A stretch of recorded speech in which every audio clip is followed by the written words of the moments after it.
By the She way, said, what would be your main reason to go? And I said, legitimately.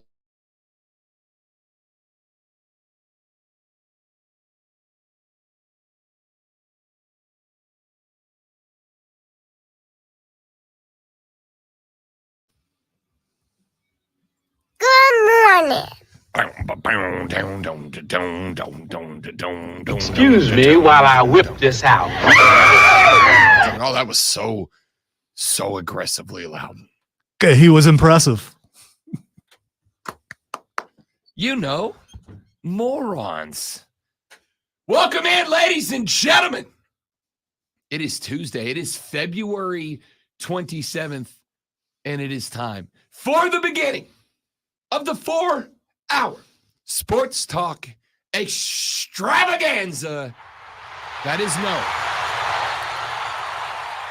as the Rob Brown Show. Welcome in, my friends, to the show that eventually ends at 10 a.m., as a matter of fact, is when it ends. But between here and there, just excellence. I don't know. Are you okay? The voice sounds like it's going. I mean, what'd you do? I spent 3 hours on a mic with R-Truth. And I got to tell you, yesterday felt fine. Yesterday felt real good, but I think the adrenaline was still going. Today, woke up this AM, got ready, went to, as I do, right, last thing I do before I leave, I go kiss the fiance goodbye. She said, I love you. And I went, I love you. love you. Love you too. And then I thought, might be a long day today. Might be a long day. I'm not going to lie. For those of you that routinely text the radio broadcast and go, hey, jerkwad, why are you yelling so much? Today's your day. This right here is about as subdued as it gets for me, and this is what you're getting, all right? Still going to have the gas, still going to have the juice, still going to have the energy. I'm feeling real good this morning. It's Tuesday. We're already almost to Friday, which makes it almost Saturday and the weekend. Inconceivable. So I'm gassed, I'm juiced, I'm ready to rock and roll. I'm like RJ Davis from behind the arc right now, just in fuego. Dude hit 4 in a row en route to 42 in a win for the Tar Heels over Miami last night. Not another North Carolina player had more than 8. He put up 42 and they won. Pretty good night for RJ. I like this kid a lot. I like this. I am suddenly finding myself thinking the North Carolina-based basketball team might legitimately be a Final Four contender this year. You know, not trying to be a negative Nancy, But I don't because want to talk those best. I would no defense. Don't you put you're words? not gonna You're like my wife. Thinking you're completing. No. Thinking You you're mean in this complete. case. You're completing my sentence. I was going to say, man, share the ball a little bit. He did. Nobody else could make a damn shot. So he said, fine, I'll do it myself. For every guy that scores that many points, there are other people on his team that aren't scoring. It's a team game, Rob. Correct. But some people, and this is true. I've been around basketball a very long time. You may not know this, as I don't very frequently put my own credentials out there, but I do have, and this is true, a master's degree in knowing ball. Hey, Big Daddy, how you doing? And just in case you weren't aware, there are some basketball players that are actually better at scoring than other basketball players. No way. I know. It's a shocking revelation, and frankly, So it's a revelation. revelation. It would have worked either way. No, relevation is not a word. I shut don't up. believe. But I'm working on I mean, it. you corrected it to the same word. I got gas. I didn't say I was awake. I just said I'm energetic. Okay, saying you have gas. It Thank is you for the warning. Thank you for the warning. And It is a revelation to many. you still did it. You did it again. Revelation? It's a revelation. It's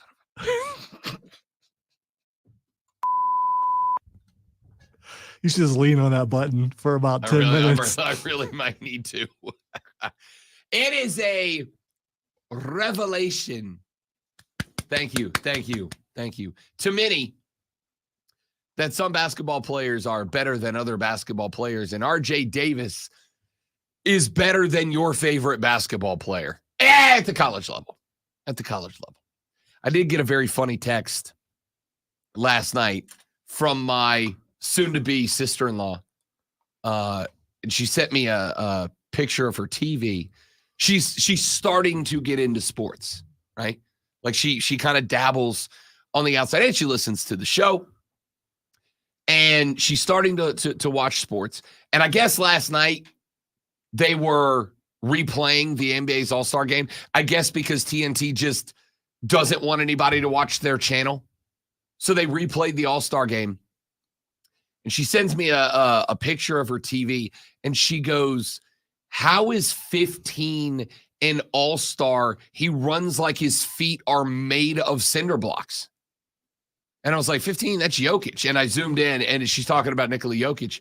And I'm like, I know you're earning your GED in the knowing of ball, and I'm glad that you came to Coach Rob for this.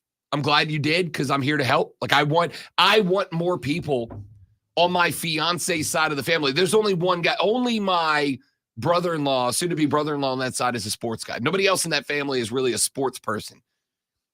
So I'm glad that she's getting involved, because it's more people to talk to when we do family get-togethers. Have her watch Trevor Lawrence run. It's the same sort of thing. As Nikola Jokic? No, it's not. Yeah. It's not. No. Let me finish. It looks like he's not moving fast because of his body movement, but he is really fast. Oh, okay. I see what you're saying. Yeah. Some objects move quicker than they look like they're moving. By the way, relevation is a word. I knew it. It means a raising or lifting up. I knew it. I don't know if it necessarily fits. Of your awareness and knowledge. Bang! Rob Brown was 3 for 3, no matter what your word he used. Nailed it. Just bringing the heat this AM. All right? It's all gas, no brakes today. Way to go, you. That's what I do. Let's go. So she said 15 looks like his feet are made of cinder blocks. How is this guy an all-star? I was realizing she's talking about Jokic. And I'm like, I know you're working on it. I'm glad you came to Coach Rob. That guy averages a triple-double. That guy is the most elite NBA player right now. And she's like, well, now I have to watch his games. Hooked. Got her. Let's go. We're just out here. Nikola Jokic is making the world a better place. Did you let her know when he's done with work, he just wants to go home? Did you tell her that? He does. We talked a lot about that on Bet for the Cycle last Saturday. We were talking about the Anthony Rendon situation. For those of you that don't remember, Anthony Rendon is a Major League Baseball player for the Los Angeles Angels of Anaheim. And he's paid a lot of money by the LA Angels to play baseball. And he really hasn't the last few years. He's been injured. He's only played like 100 games between the last 2 seasons. And between the last 3 seasons, it goes up to like 140 or something like that. And the media jumped him outside of him outside of spring training the other day. And they were like, hey, do you want to be here right now? And Rendon was like, baseball's not a priority to me, right? Like my family is my number one priority. My faith is my other number one priority. And baseball's a job. I look at it as a job. Well, Deck and I had this conversation about it because Deck popped off. He's like, hey, man, you get paid like $15 million a year to go play baseball. Go play baseball. Like it should be your priority. And my response was, man, I don't feel that way about athletes.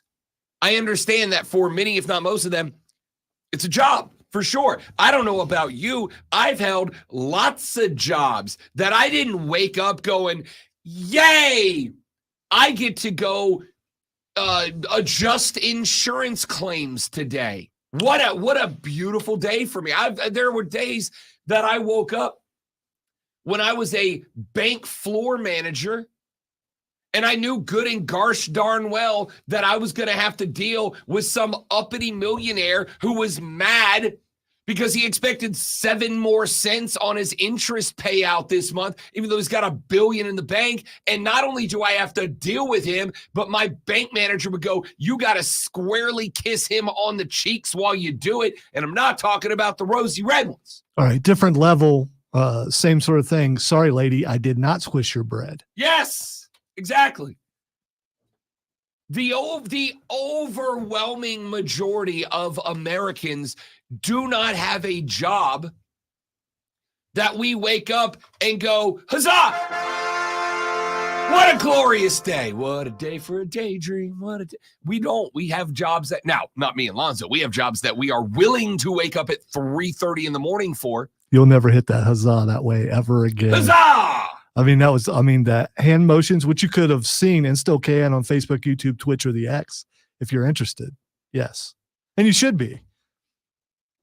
So, I'm not mad at him. Because just because he has a job that most of us are envious of. Would I like to play baseball and get paid millions and millions of dollars to do it? Yeah, I would. I would like that a lot. Turns out I sucked. But if I could, I would. But it's still a job to him. It's still something that is just a thing he does for money. You know, like the overwhelming majority of people who listen to the show. Most people do not stumble into, I did, Lonzo did, most people don't stumble into a gig where they wake up every day and think to myself, my word, am I a lucky son of a that I get to call this a career. Yeah, not every show I've been on did I think that. Hell yeah. But this one for sure. Hell yeah. I have had to sit in on shows before that even in this line of work, a line of work where my job is, Rob, sit in that chair and talk about baseball, football, soccer, tennis, wrestling. My loins have been tingling. I love it. And then there have been shows that I'm on that I'm like, dude, I think I'm going to go back to the bank. I did a show one time. I've told this story before. I did a show one time. I was producer / co-host, right? That the host of the show in the college football offseason, from 99 days out till the day before kickoff, every show on day 99, it was who's the best number 99 to ever play college football. And on the next day, it was who's the number 98. And on Fridays and Mondays, it was the worst. Because on Friday, it would be like, who's the best number that is the date out on Friday and Saturday? And on Mondays, it was Sunday and Monday. And that was legitimately his entire show. The only debate you would have on that show was when you had two people that wore number 77. And I got to tell you, ain't no party like a party where you got callers debating which Ole Miss left guard from 1983 or Tennessee right tackle from 1991 was actually the better number 77 of all time. There were many days that I was like, yeah, I think I'm gonna go work in a bank. All right, I've now figured out why you haven't been on the Pulse in like over a year and like a half. No, picking my favorite comic book sidekicks, that is a deuce. All right, that's a great call. I'm all in. You're telling me you want to rank offensive linemen from the 1980s and 90s? No, I'm out. I'm out, dude. I'm out. So we're not all that fortunate. You are fortunate to take this full circle back around. You are fortunate to watch Nikola Jokic. You just are. The dude's just the dude. And no, I don't think he loves basketball the way I love basketball. But you know what he can do? Score a triple-double by waking up in the mornings, you know? Lonzo wakes up in the mornings. This show's already good. Before we even crack open a mic, this show's good because Lonzo woke up, all right? Nikola Jokic wakes up, there's a triple-double on the books already. Now we just got to figure out what those numbers are. What did he do the other night? Like 26, 16, and 15? Stupid numbers. He's a center. He's a 5. Yeah, but he won't win MVP this year because of Jokic fatigue. He didn't win it last year because of Jokic fatigue, and the only guy in the game right now that could have taken it from him is Joel Embiid. Joel Embiid is not going to play the required 65 games to win that award because of the injury that he has right now. If you want a surefire bet, you are going to be eating what we in the business call juice right now, which is where the casino give you not as good odds in order to make their money because of how off the betting circuit is. But right now, Nikola Jokic, depending on the book you look at, is minus-ish 160 to win the NBA MVP. That you know how big of a favorite that is. Anybody else? SGA, Luka Doncic right now is a guy that also should be in the mix. He is 7-1. Nikola Jokic is minus 160. And by the way, that's a minus 160 with a full understanding that if that dude pops an ankle or something in the next couple of days and misses the games, you lose that money. And you got to give that much juice back. Pretty ridiculous. Pretty ridiculous. All right, we got a lot of stuff we're going to get to on the radio broadcast today, including more conversation about court storming, because as ready as I am to move on, America's not. Football season is over. Sports media needs something to latch onto, although we know my feelings on this. They need to stop it, but now everyone's talking about it. It's just kind of what we do, right? It's just kind of what we do. We just kind of, listen, for the record, let's be real clear here. There ain't no off seasons on the Rob Brown Show. You know what we didn't even bring up yesterday? We didn't even bring up yesterday the photo finish in the NASCAR race. 3 wide for Daniel Suarez, edging out Kyle Busch for the dub in what was the most electrifying finish, I think, maybe in the history of the sport. 3 wide out of the last turn, 3 wide across the line. Daniel Suarez won the race, Lonzo, by 0.007 seconds. I think you should compose a written apology and present it to the listening audience that you failed to mention that yesterday. I do. How dare you? I do. I screwed the pooch. Daniel Suarez won the race by less time than it takes to clap. He won by less time than that. You understand how ridiculous that is? 3 wide, by the way. There were 2 other drivers within of that win. That's nuts. That's incredible. I didn't even get to it. That's on me. I got to get to that today because Atlanta Motor Speedway put on a show. I talked about it last week. Atlanta used to be genuinely the most boring track in NASCAR. Oh, entirely, top to bottom. This past weekend, it put on one of the most electrifying races I have ever seen. I watched it yesterday on the replay. Golly, was it good. So we're going to talk about NASCAR coming up here in just a minute. When we come back from this break that we're about to go to here in mere moments right now. See, that's professional. That's how I cue Lonzo that we're about to go to break, but without saying that I did that. Taking you all behind the scenes. That's what a great host does. When we come back here in just a minute, a major temporary injunction has been filed that is going to change the way that NIL is used in roster construction in college football. And I'm going to make a prediction. Lonzo is going to roll his eyes so hard that they go like all the way around like one of those cartoon slot machines. You'll find out what that is when we come back. #tease. I'm Rob Brown. He's the great Lonzo. It's wonderful to have you here on a Tuesday morning. Let's rock and roll, y'all. The Rob Brown Show is on your radio. It is the Fan Upstate. Smith. All right, good morning, everybody. I got a live read right here. We'll come right back. Don't go.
This thing I sent you about Spencer Rattler.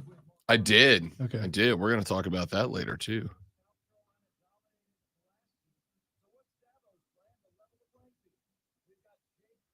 All right, everybody on the stream. How's it going? Good to be with you guys.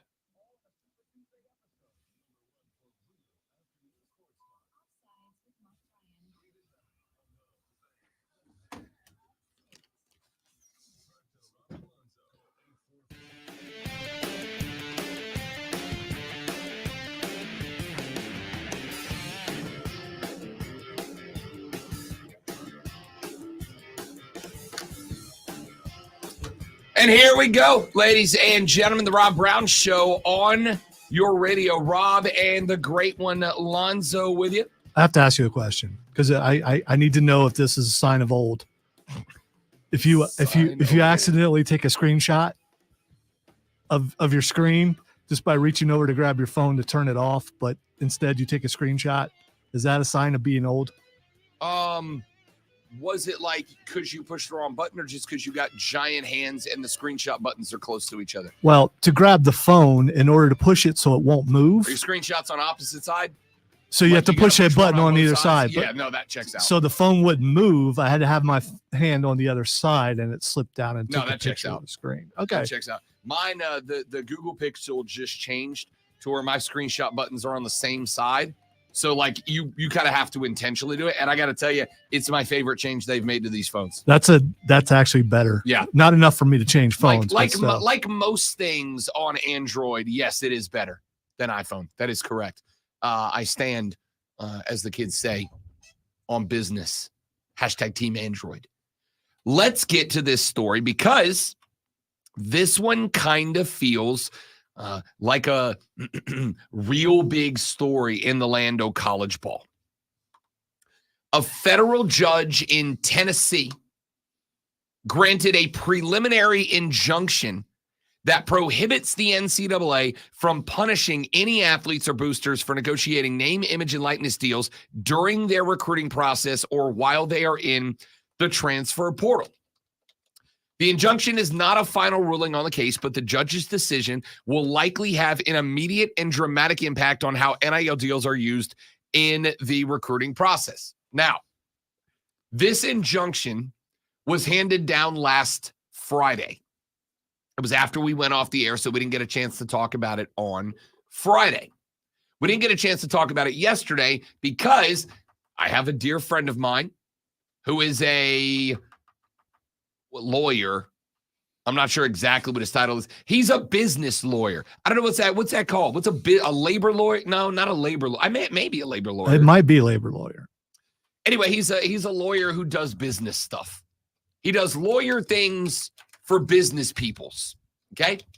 And I kind of wanted to get his opinion because I am a big dumb idiot. And a lot of these are very big words to me. A business lawyer is another word is a corporate attorney. Sure, let's go with that. I like that. We'll roll with that. He is a corporate attorney, and I kind of wanted his take on it. So what does this mean that it is a temporary injunction? And he said basically what it means is that there was some compelling reason to issue a ruling that comes along with the caveat that we are making this ruling because we feel like something has to be done now, with the understanding that there is a longer litigation process to come that will ultimately result in a final ruling. So the temporary injunction basically says, hey, look, for now, until we reach our ultimate conclusion on how this situation should be handled, for now, you can't do this thing or you have to do this thing. He said, ordinarily, a temporary injunction usually points in the direction of what is going to be the final ruling. Doesn't always mirror it, doesn't always give you a guarantee of what the final ruling is going to look like, but it basically points you in the direction that the final ruling is going to end up. It may not be identical. There'll be some tinkering and some changes, and oftentimes The temporary injunction will put on display some of the potential issues for what the final ruling might bring about, some of the consequences. Because if we say, all right, here's our temporary injunction, and this is what you are or are not allowed to or obligated to do based on this temporary injunction, it might bring up some realities that you didn't necessarily plan for. And in not having planned for those, now when you go through the process to get to the final ruling, you can address those in the final ruling. You can go, okay, we did this temporary injunction, and while we expected A, B, and C, D also happened. We weren't expecting that, and in order to make sure that that does not happen, or maybe does happen down the line, the new ruling is going to address that as well. So here is what this ruling says.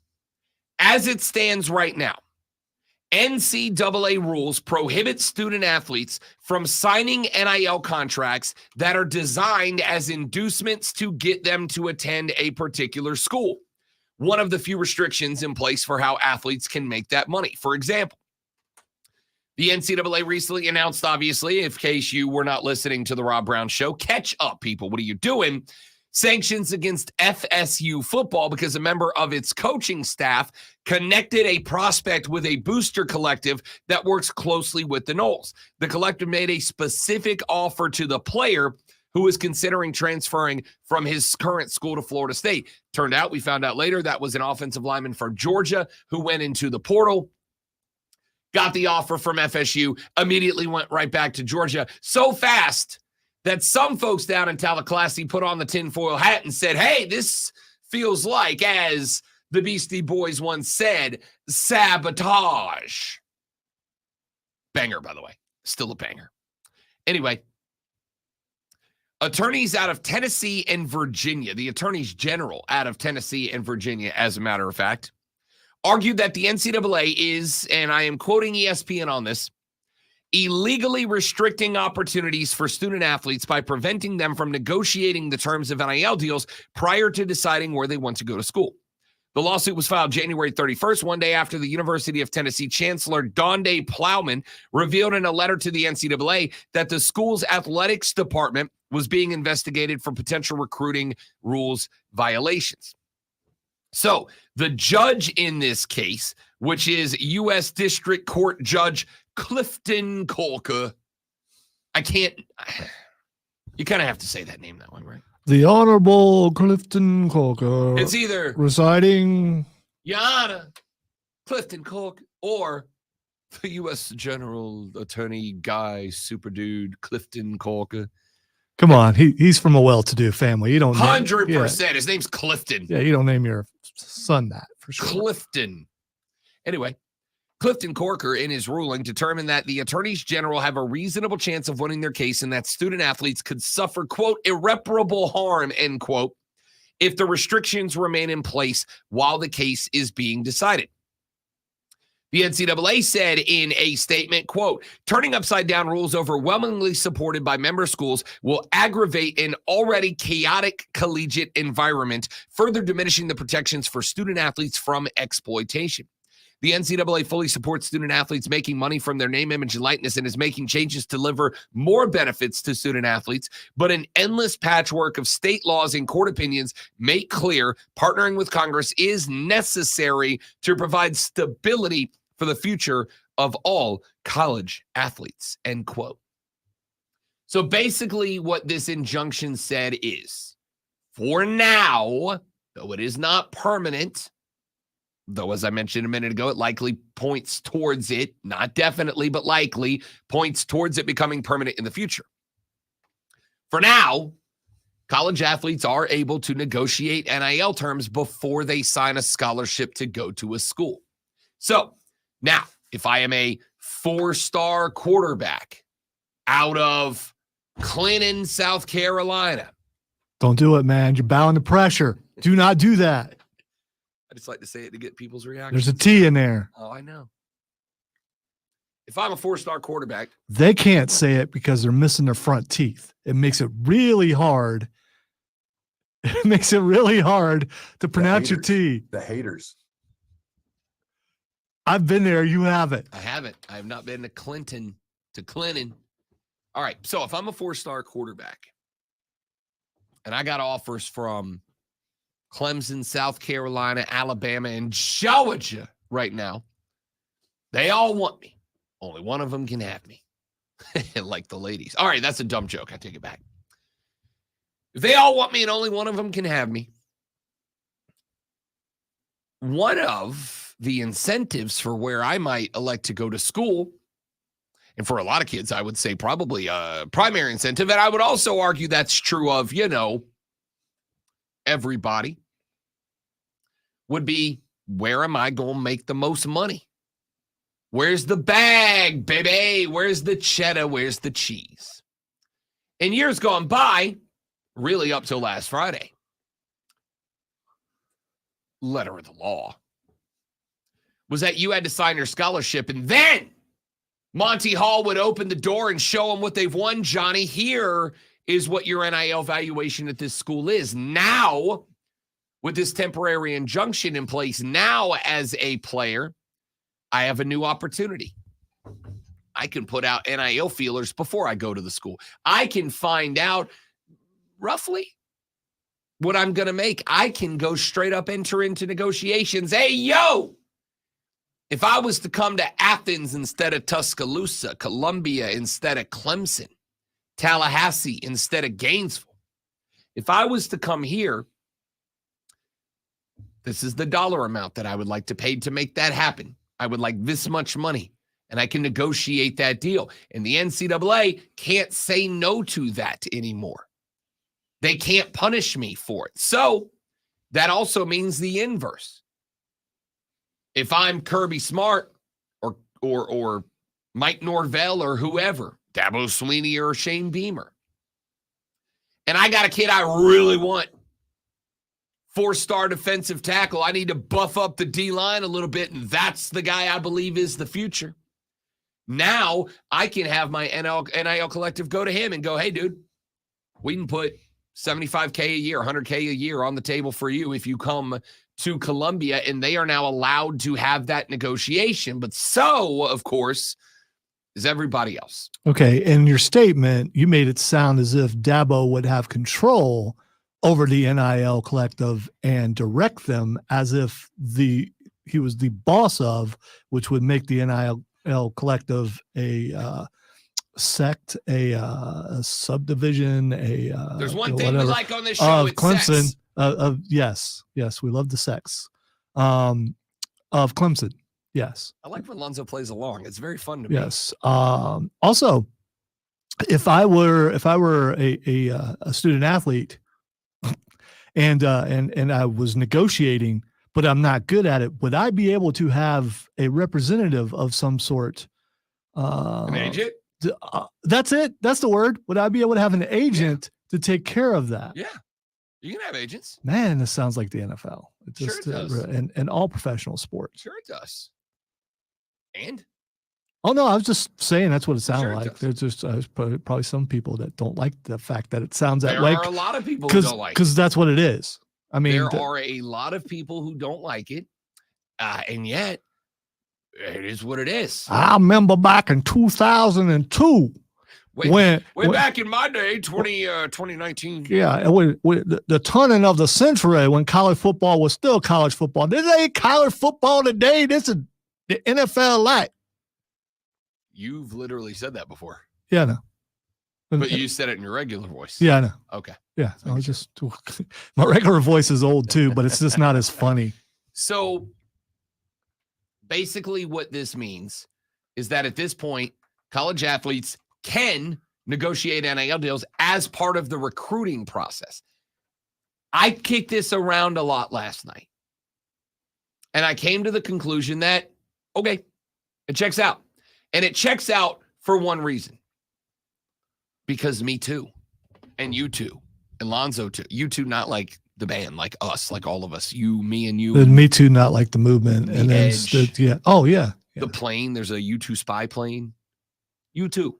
I don't know. Is that still in use? You would think think we so. would have upgraded since then. No need. If it's that good. It works perfectly well. Okay. All right. Like natural selection, man. You only upgrade if it's not working anymore.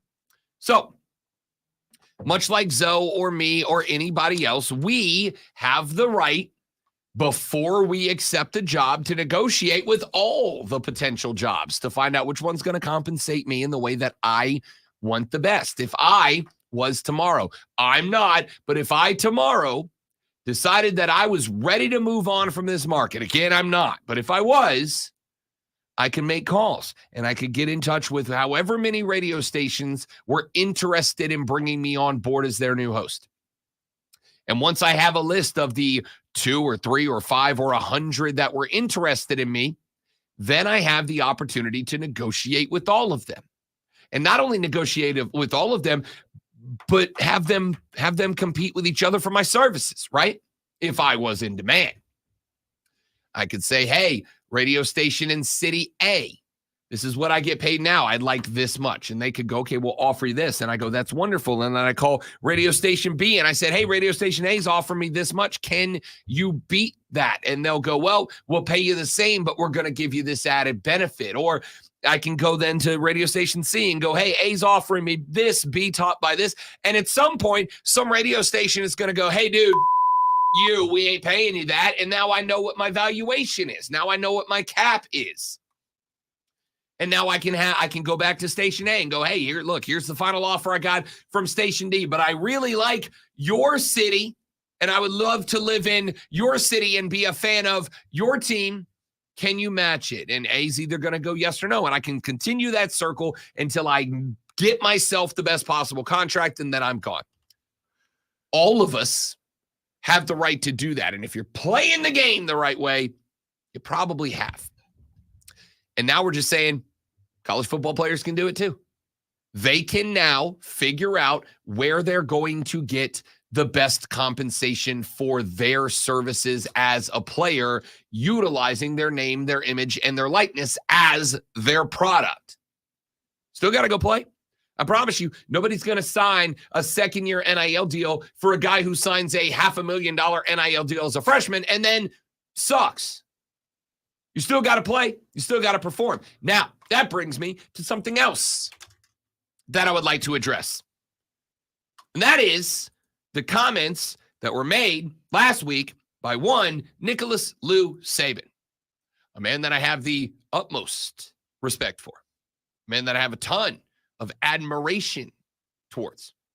He made some comments last week when he was pointing out to America that he would love to be a voice for change in the land of college football. And I read them and I read them again and I read them again and I read them again. And then, and this may shock you, I had some thoughts. And I would like to share those with you in mere moments from now. My name is Rob Brown. Over on the other side of the metaphorical glass, the guy that is in charge of this program and every program that you love, he is the great one, Lonzo, and you, my dear friends, my family, my lovable listeners, are listening to the Rob Brown Show on the Fan Upstate. 42 minutes, not a chat comment from any of you. Which one of you, like, what are we doing here, Peter? Yeah, I was worrying maybe there's a problem. I feel like I'm just being stared at now. There is. We have 0 Facebook viewers. That's not right. There was earlier, though, but I think it might have been checking to see if it was working. All right, guys, I'm going to do a tech check real quick. I didn't mean for that to rhyme. Stay right there. I'll be right back.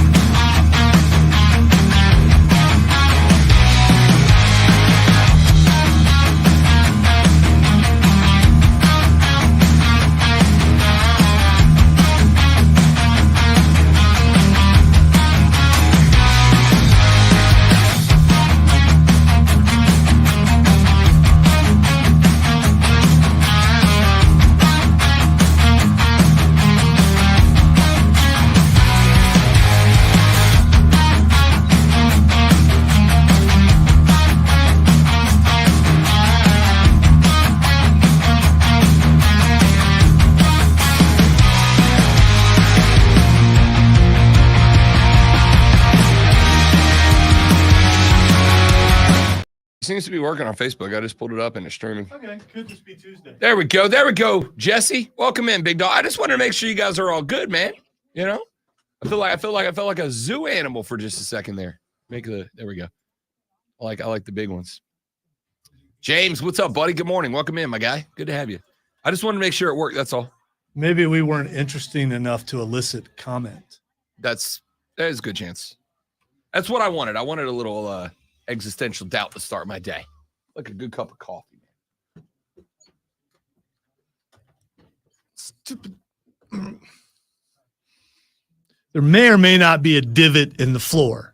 I may or may not have caused a divot over time. It's called erosion. Or the chair's messed up even with the new wheels on it. It always sticks in the same spot, though. Could switch chairs.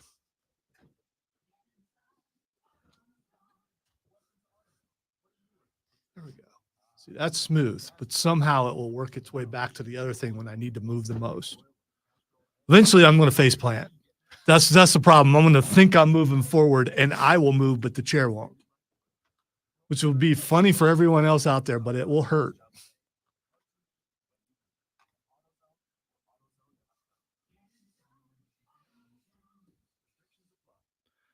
How'd you break your nose? 'Cause I'm stupid.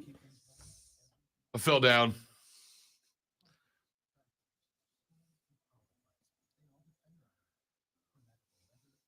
My chair said, I'm not moving. You're too fat. And, then I face planted.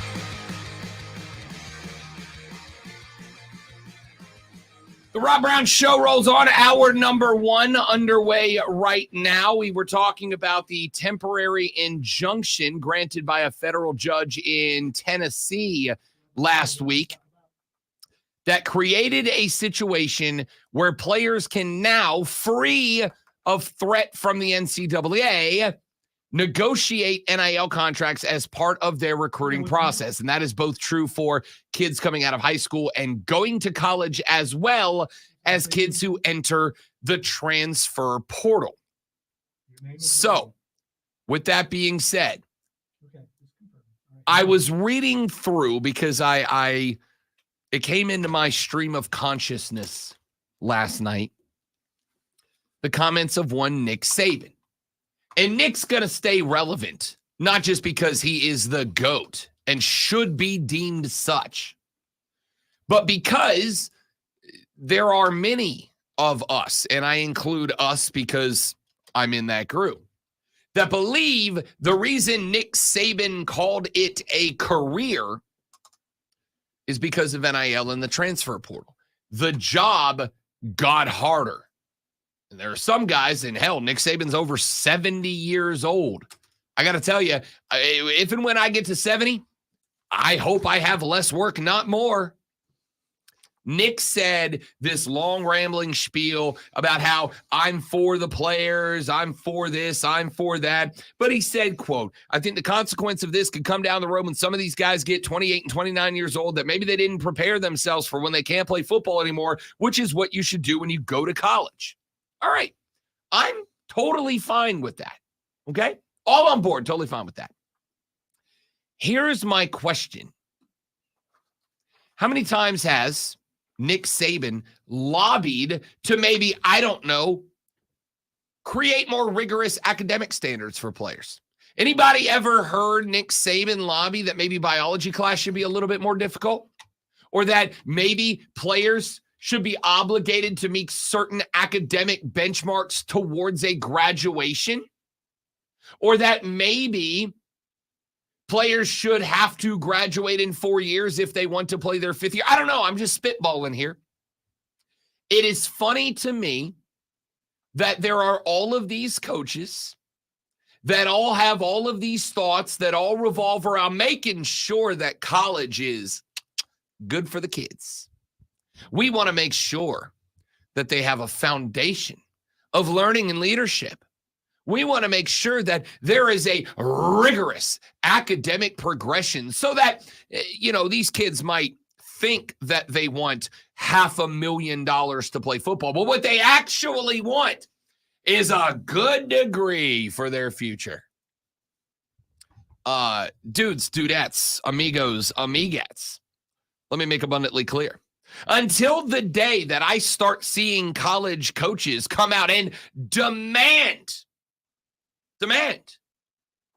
that the academic rigor is increased, that these kids are held to more high academic standards than they currently are, the day that I stop seeing schools like North Carolina involved in academic scandals in which the coaches and the administration were actively making it easier for these kids to get through school so that they could keep their football eligibility intact, then I don't want to hear any comments like this.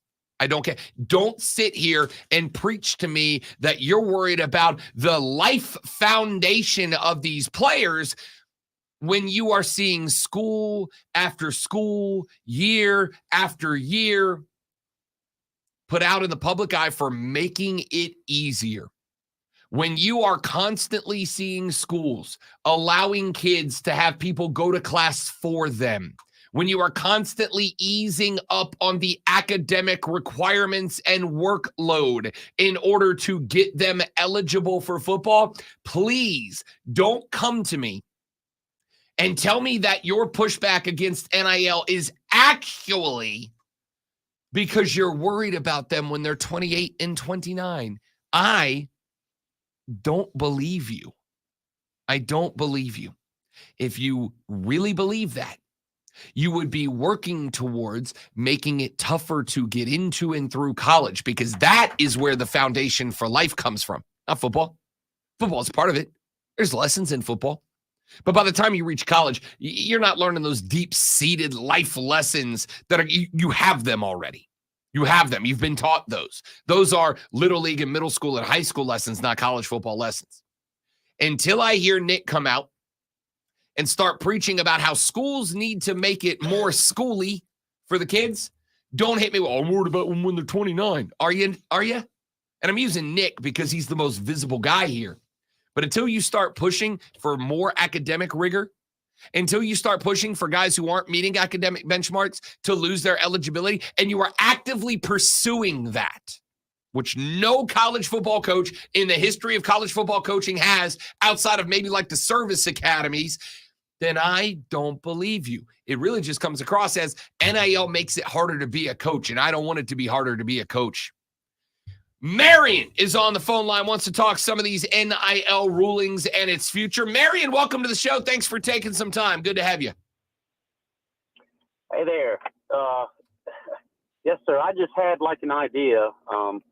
Well, not, I mean, like an idea, but I mean, like if I guess if we are going to open up everything and treat it as, you know, as it is, like the NFL light.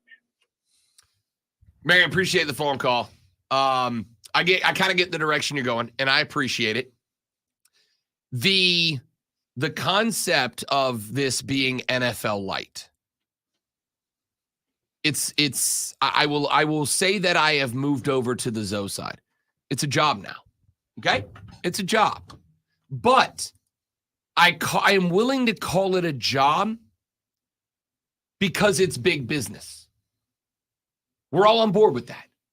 This is why every time that I say, without having to answer the question, if you want to know why a decision gets made by the NCAA, by a school, by administration, by a coach, if you want to know why a decision got made, Lonzo, what's the reason?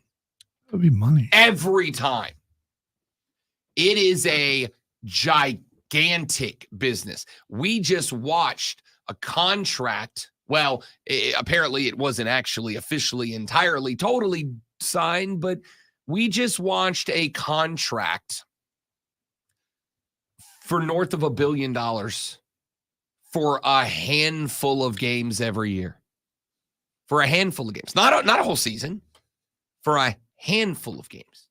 We are watching these schools. The ones in the SEC and the Big Ten within 5 years are going to be making close to $100 million a year. And so eventually the players said, yo, we're the ones doing this. Like I said, if it wasn't for the Georgia players, you wouldn't know who the hell Kirby Smart is. He'd be selling insurance in Athens. Nick Saban is a multi-millionaire because of football players. Yeah, he knew how to orchestrate them and organize them and coach them and roster build and all that. And he deserves to have money because he created the place for football players to go. But here's the reality. The UFL starts on March 30th. March 30th, game 1. I'm going to go ahead and guess. Prediction time. I'm betting, Lonzo, the UFL doesn't have the same numbers in the viewing audience as the NFL does in week 1. Anybody want to bet that they do? I'm going to probably guess not. And why? Is it because it's football? No.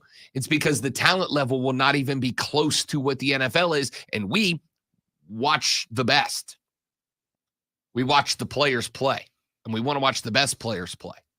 And so we watch college football for the best players. Not Nick Saban, not Kirby Smart, not Mike Norvell, not Dabo Swinney, not Shane Beamer, none of them. We watch for the players. And they said, hey, we'd like a slice of that. And a lot of y'all do have a problem with that. A lot of us don't. I don't have a problem with Cade Klubnik getting a slice when I am watching multi-millionaire head coaches every year complain about how their job's hard. What do those people do who are still stuck in what college football used to be? Do they continue to just complain for year after year after year, lamenting about what is lost? Or do they realize it's not going back and adapt to what's going on now and move on? Because there are some people who are really struggling with this. It's like everything else. The only thing that stays the same is that change happens all the time. And it's like every time something changes, there's a group of people who push back, and kick back, and get mad, and scream and yell and hoot and holler. And then one day that stops. I'm not trying to bag on anybody, but one time Colin Kaepernick took a knee and half of America was never watching the NFL again. And then what happened? Literally the next year, they went back to having record numbers. The next season, they had a tiny dip, and then they went right back to setting records every year. They also did what I said they would do, and some people said they'd never watch again. They stopped showing the national anthem. The only time they show it is for like Super Bowl or playoffs or things like that. That way, that took that away from the viewing public. Sure. Point is, it was still happening. And y'all, and I'm saying y'all, yes, I am saying it in a way of, yeah, I heard half the country. I was on the radio at the time. Half the country told me they were never watching football again. And yet they're still setting record numbers. The reality is people are going to complain. People are going to moan. People are going to be mad. And then football games are going to start and everybody's going to come right back. Right back. Texas says the service academies in Notre Dame, Stanford, Northwestern, Vanderbilt, etc. demand academic success. Not all colleges and universities have bailed on the academic side of attending college. Look, I respect that. No issue with that. And that's their choice. But the point that I'm making here is, yeah, and good on them for it, by the way, because those schools can say truly and genuinely, we want our kids to leave here with an education that preps them for success, whether they find it in football or not. But don't tell me that's the case in Alabama. I know it's not. Don't tell me that's the fact when you got stories like the one out of North Carolina not terribly long ago. I know it's not. You know it's not. They think we're dumb. We ain't. We're big, smart boys. The biggest, smartest boy is the guy who has all the sports news and information you need to know in this hour's Sports Flash. That's me, little boy trapped in an old fat man's body. North Carolina found themselves in a fight with Miami last night, and it was R.J. Davis that delivered the knockout punch. Davis threw down 4 straight three-pointers to open up a lead in the second half, making up 12 of his 42 points. Davis was the only Tar Heel in double digits in the 75-71 win. I don't know why I'm Clemson defensive tackle DeMonte Capehart has been reinstated with the football team after weapon and traffic charges against him were dropped. Capehart was charged earlier this month with unlawful possession of a firearm and a careless operation of a vehicle, but both were dropped after completion of a pretrial intervention.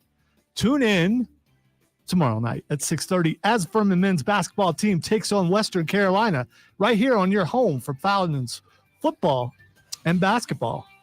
The Fan, Upstate.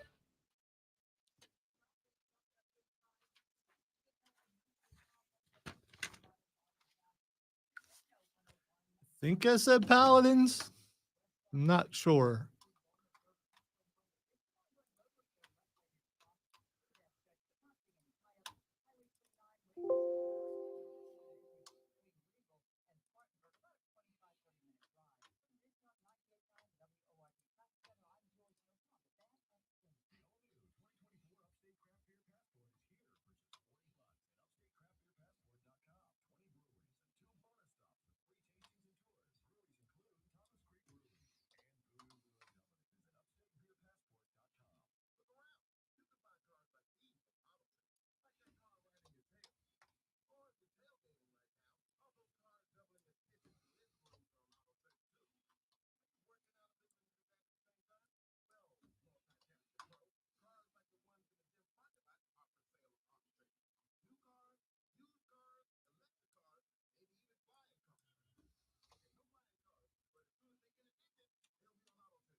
Happy Tuesday, Josh.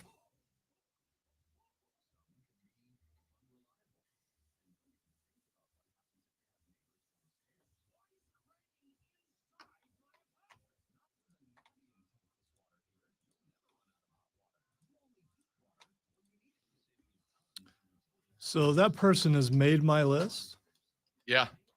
and I gave them. Think it's a gag. Yeah. So unless they're really good and can use a different phone and change their voice, I do recognize the name, the number. So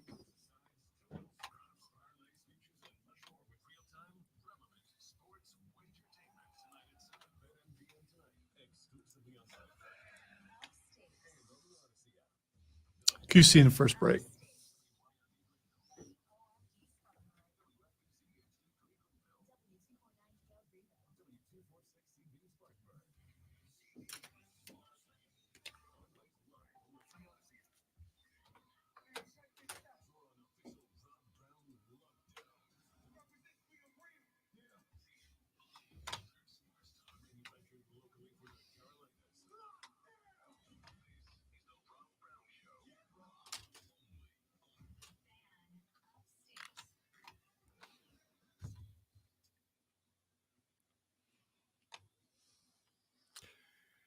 Our numero dos of the Rob Brown Show starts right now. Welcome back, ladies and gentlemen. It is the Fan Upstate. Happy Tuesday to all of you. I'm talking to America here. Wonderful to have you here on the radio broadcast. I am Rob Brown on the other side of the metaphorical glass, the guy in charge of this and every radio broadcast, at least the ones that you enjoy.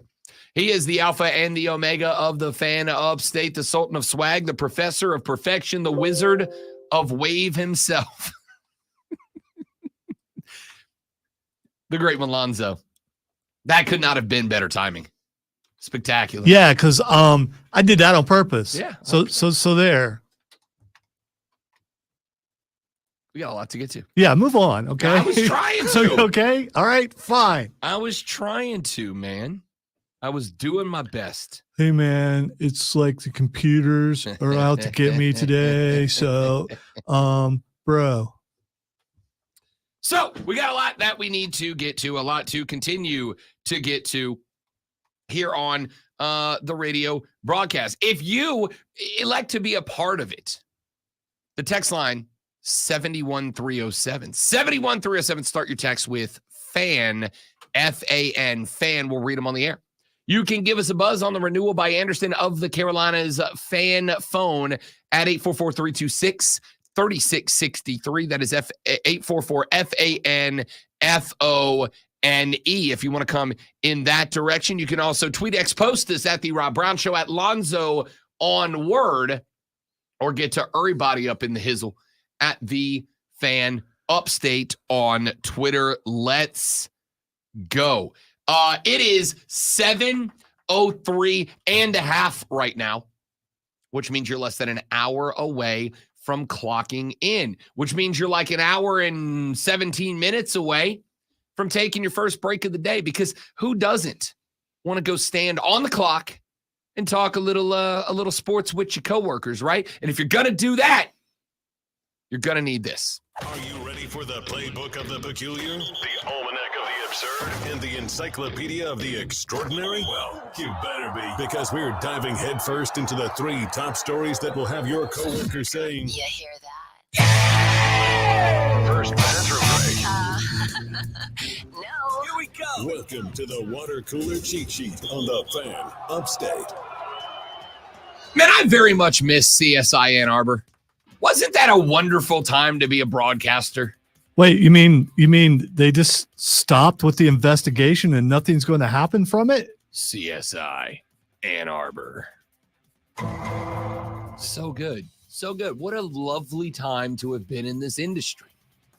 I miss it. I mean, they let Michigan win the Natty. What else matters? Oh, we're taking it away from you. Okay. We're all just going to forget that Michigan won the Natty.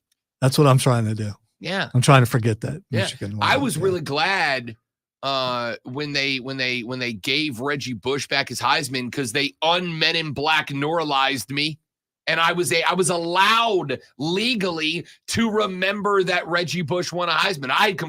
They had wiped it from my memory. The memory was gone.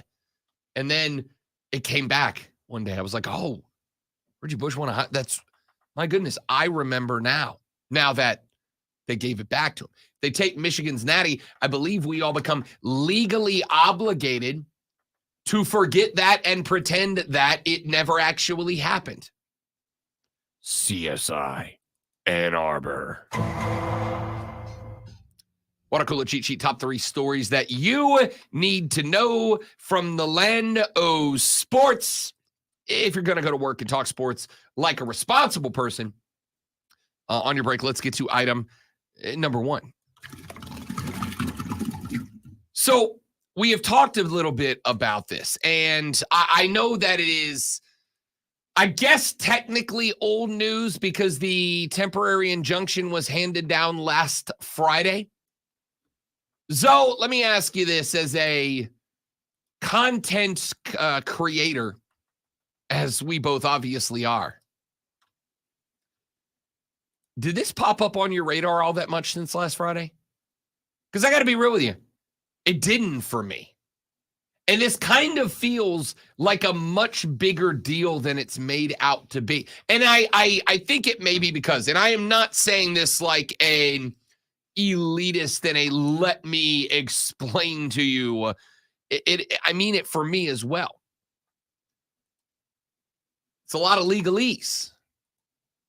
And because they are labeling it, because it is a temporary injunction, I think a lot of people have been kind of working on the belief that a temporary injunction is something that down the road, probably this year, could be overturned, could be, and it could be, just for the record, it could very much be overturned.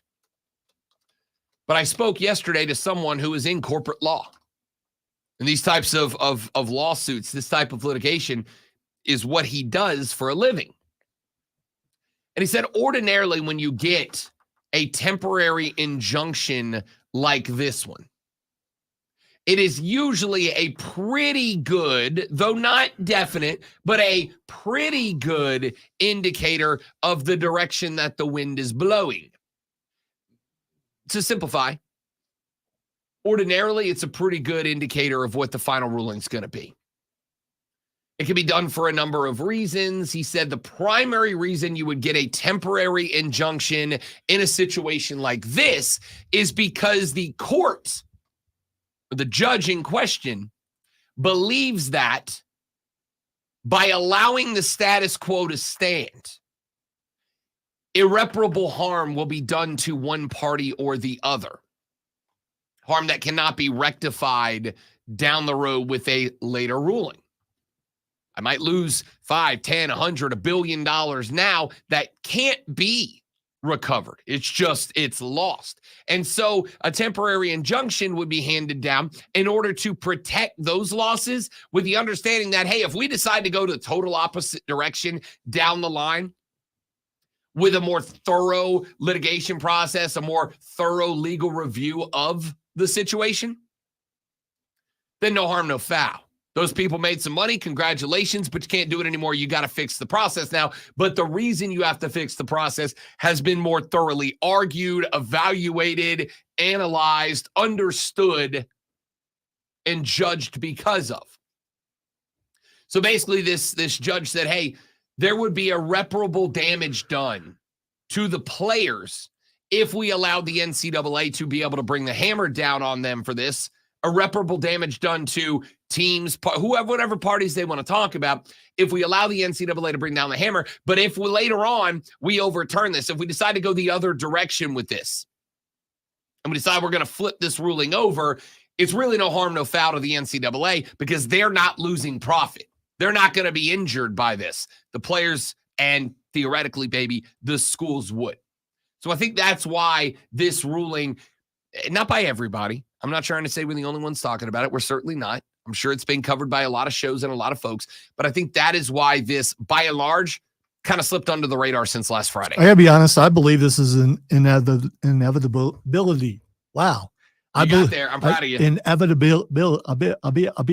I believe it's going to happen. It was going to happen eventually anyway. There we go. Foghorn Leghorn, that entire point. It was more like Porky Pig. Porky Pig. Yeah, the whole point. That's a good call. This is why I stay away from multi-syllable words. I mean, it sounds fine in my head, and I know I was using the word correctly. No, I just think it's going to happen eventually anyway. So when it does, I probably will be like, oh, I thought that already happened. I mean, and I think a lot of people think that way. That's where it's heading. There's no stopping it. So is it really that big of news? It is for the players, obviously. It's huge news for the players. Honestly, I think it's huge news for the NCAA. The NCAA doesn't want this. They want, listen, what little It's also huge news for the schools too. Totally agree. What few teeth the NCAA had in the disciplinary process, they bared in this. The last couple of sanctions we've heard in the NIL world have been this. It's been Florida State. It's been Miami basketball. It's been this. It's been, oh, you can't. We're good. NIL is what it is, but you can't use it as a recruiting tool. So we're going to bring the hammer down on FSU. We're going to bring the hammer down on Miami basketball. And now even that's out the window. So basically, the one spot that the NCAA had been able to say, look, guys, we really are a disciplinary committee. We really do have power in this game. This federal judge just said, yeah, no, you don't, dude. No, you don't. They were already viewed largely as a feckless organization. Now they are fecklesser. Why didn't I choose that word? It's a good word. Feckless is a great word, and it only has 2 syllables. It's a real good word. So there you go. There's that's where that sits right now. We'll talk more about it later in the show if you all are interested in it. Let's go to item number 2. We're keeping an eye on the NFL draft, the NFL Combine getting underway. Indianapolis, Indiana, the site of this year's scouting combine, where a lot of players from the land of college football are showing up to lift weights and run and catch and throw. Not all of them. Jaden Daniels is out. Take those tests. Those are really important. Take those tests. They are very important. Ask CJ Stroud. He obviously was doomed to failure because of those tests. We are starting to get a list of the players that will be at the combine but won't work out, the players that will not go to the combine at all, some of the coaches who aren't going to be going to the combine. We have all of this news that has been breaking over the last couple of days. We know Jaden Daniels is not going to work out. Michael Penix Jr. is not going to work out. Marvin Harrison Jr. is not going to work out. And listen, for the folks that asked me yesterday when these stories started coming out. Rob, why would they not work out? The answer is, I want you to think about these players' draft positioning like a product, because it is. I want you to look at it like a product. And if you are able to convince the world that you have a spectacular product, then why would you do anything that could damage it? If the world believes Michael Penix Jr.'s got a cannon on him, why would he show up and have a bad day throwing at the combine and have people start to doubt him? That would be silly. The opposite is true for other guys who maybe believe that they could be a stud. They could be a stud, but the tape just didn't show it. They can show up at the combine and show, I can bench press 350 pounds 1 billion times. Look how strong I am. I can run the 40 in 4.34. Look how fast I am. And it can improve their draft stock. That's all it is. It's a game. It is a good product and or service that you because you know what happens if, let's say theoretically you had a damn good season. You got a lot of good tape, and then you go to the combine. Do you remember, it's one of my favorite things to ever happen on the internet, when Elon rolled out the Cybertruck with the bulletproof window, and they put it up on the stage, and Elon brought some dude out and said, hey, I want you to throw a brick at the window to prove how bulletproof it is. And the dude threw the brick at the window, and the window shattered. And it was like, oh, all of a sudden, this thing that a bunch of Elon stans were super pumped about, this weird, it looks like a glitch from a video game Cybertruck with the bulletproof windows, Elon cratered the value of that truck with one brick and one window. He would have been better off to never do that demonstration because everybody just believed he had that. That's a quarterback. You go to the championship game, you have a great day. If you show up, you have a bad combine, you're throwing a brick through a window. I just want to say that truck still was cool looking. It No, really it's not. it's No, it's not. cool That looking. truck's ugly as sin. Looks like Cyberpunk. It's going to happen eventually. All vehicles are going to look like that. The other thing is, I think quarterbacks can hurt themselves by not showing up too. I don't recall a high profile receiver like this in Marvin Harrison Jr. Not showing up and at least running the 40, or at least showing up and, taking tests and things like that. Maybe he learned from CJ Stroud that stay away from the tests. I think more often than not, you see guys show up and start to run. Here's the thing. Marvin Harrison Jr. is consensus the best player on the board that's not a quarterback. Yeah, he doesn't have to do There's it. no help. I just don't recall that happening as far as the combine goes. I agree. I also think it is exceptionally rare that you have a guy that is considered a standout, not at his position, but on the board, period. If quarterbacks weren't allowed to be drafted, Marvin Harrison Jr. is the number one pick, and that's not a question. That's a statement. It's not a prediction. It's a spoiler. Marvin Harrison Jr. is viewed in a way at that spot that, like, you get a player viewed once every 3, 4, 5 years tops, max. That's how highly viewed he is. Marvin Harrison Jr., and we talked about college football teams and having room for improvement, and my point was the only team right now that does not have room for improvement is who? Michigan, because they're on top with the flag. They're the only team that can't go up because they are at the top. That's Marvin Harrison Jr. There ain't but one way the combine can take him, and that's down. He's already the first guy off the board that's not a quarterback. He can't help himself anymore. There's nowhere to go. His valuation is tip-top. So we're starting to get our combine updates about who is and will not be working out. Michael Penix Jr. not going to throw. Bo Nix will throw. Bo Nix is going to throw. How much of this are you going to watch? With our new schedule, I get to do what I used to do all the time: go home, have a little lunch, and just sit down and watch as much of it as I want. For sure. I love the combine. And I will say I love the combine partially because of this job, because to me, for me as a broadcaster, it's not just about guy running the 40. It's that as guys setting a run up the 40, you get all the background information about the cat. And it's not just about who my team might draft as a broadcaster. It's about next year when week 1 kicks off and these rookies are out there and some of them have to make a difference. I will have a good insight into who they are and how they fit onto the team that drafts them. Now, again, that probably respectfully matters more for me as a broadcaster than it does for the average NFL fan. But if you're a diehard who likes to know the inner workings of every team in the league, not just yours, the combine is a wonderfully useful tool. If you're worried about, okay, how fast was their first 10?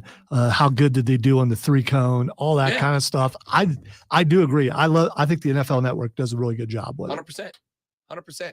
I think there is a direct translation. Listen, sometimes guys are workout warriors and they can't do it on the field, but they look damn good at the combine in shorts and spandex. On the flip side, there are guys that are going to show up to the combine and look awful, and then they're going to show up on the football field and dominate. To me, it's more about getting to know this crop of rookies that are all going to be draft picks and knowing how they're going to fit in when they get drafted. I can go, okay, at the combine, I learned this, that, and the other. Like I said, I think it's useful if you are a guy who has decisions to make on draft day or a broadcaster who needs to know the workings of these players on the teams they get drafted to. It's entertaining if you're just a fan.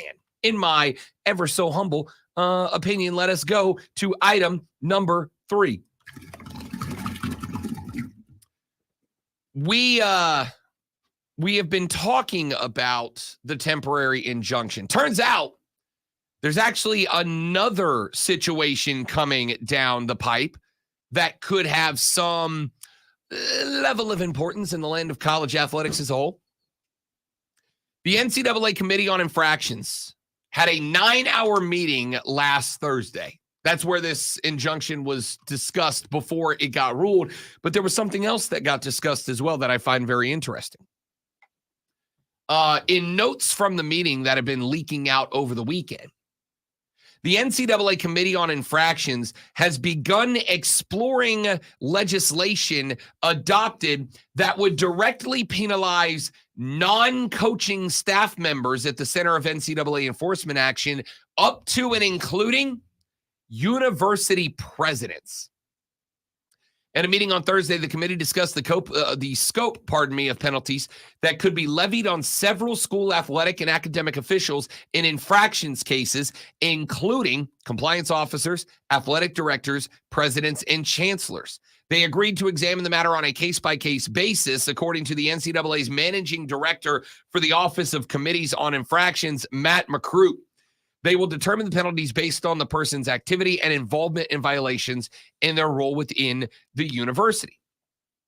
The committee also decided, and this is what I find the most interesting out of this decision, great one. They also decided in a change of policy of years gone by that if a university president, chancellor, athletic director, compliance officer, etc., if any of those institutional members are found to be compliant, nope, not the word, complicit, that is the word, in the violations that result in some sort of sanctions against the school, and if they are themselves sanctioned, they will now be named. Used to be that they were unnamed. An unnamed member of the compliance office, an unnamed school official. Now they will be named and, more importantly, shamed. Why is that a big deal? Because it's one thing to bring down a hammer on a guy or a gal, but it's really only known between the NCAA and them. It's another thing when that is now attached to that person's name.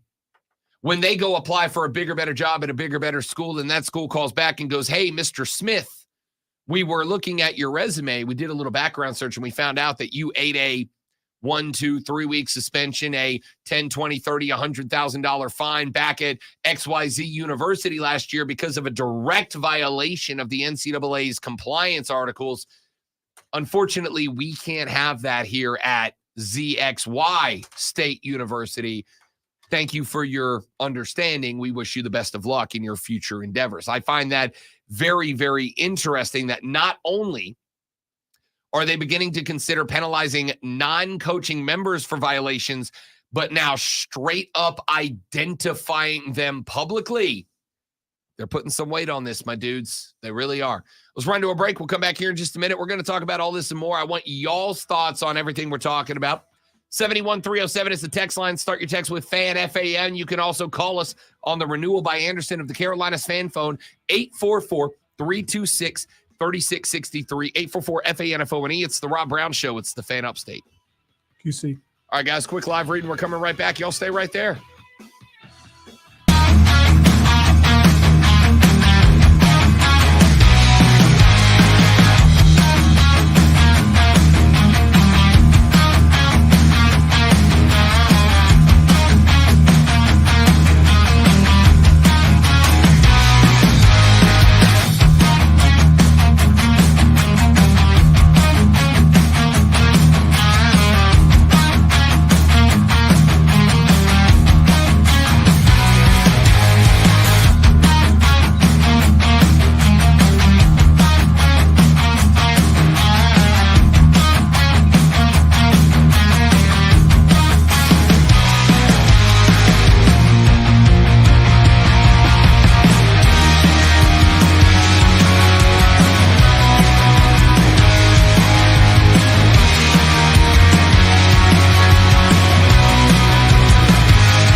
right, dudes and dudettes. Thank you guys so much for hanging through that, man.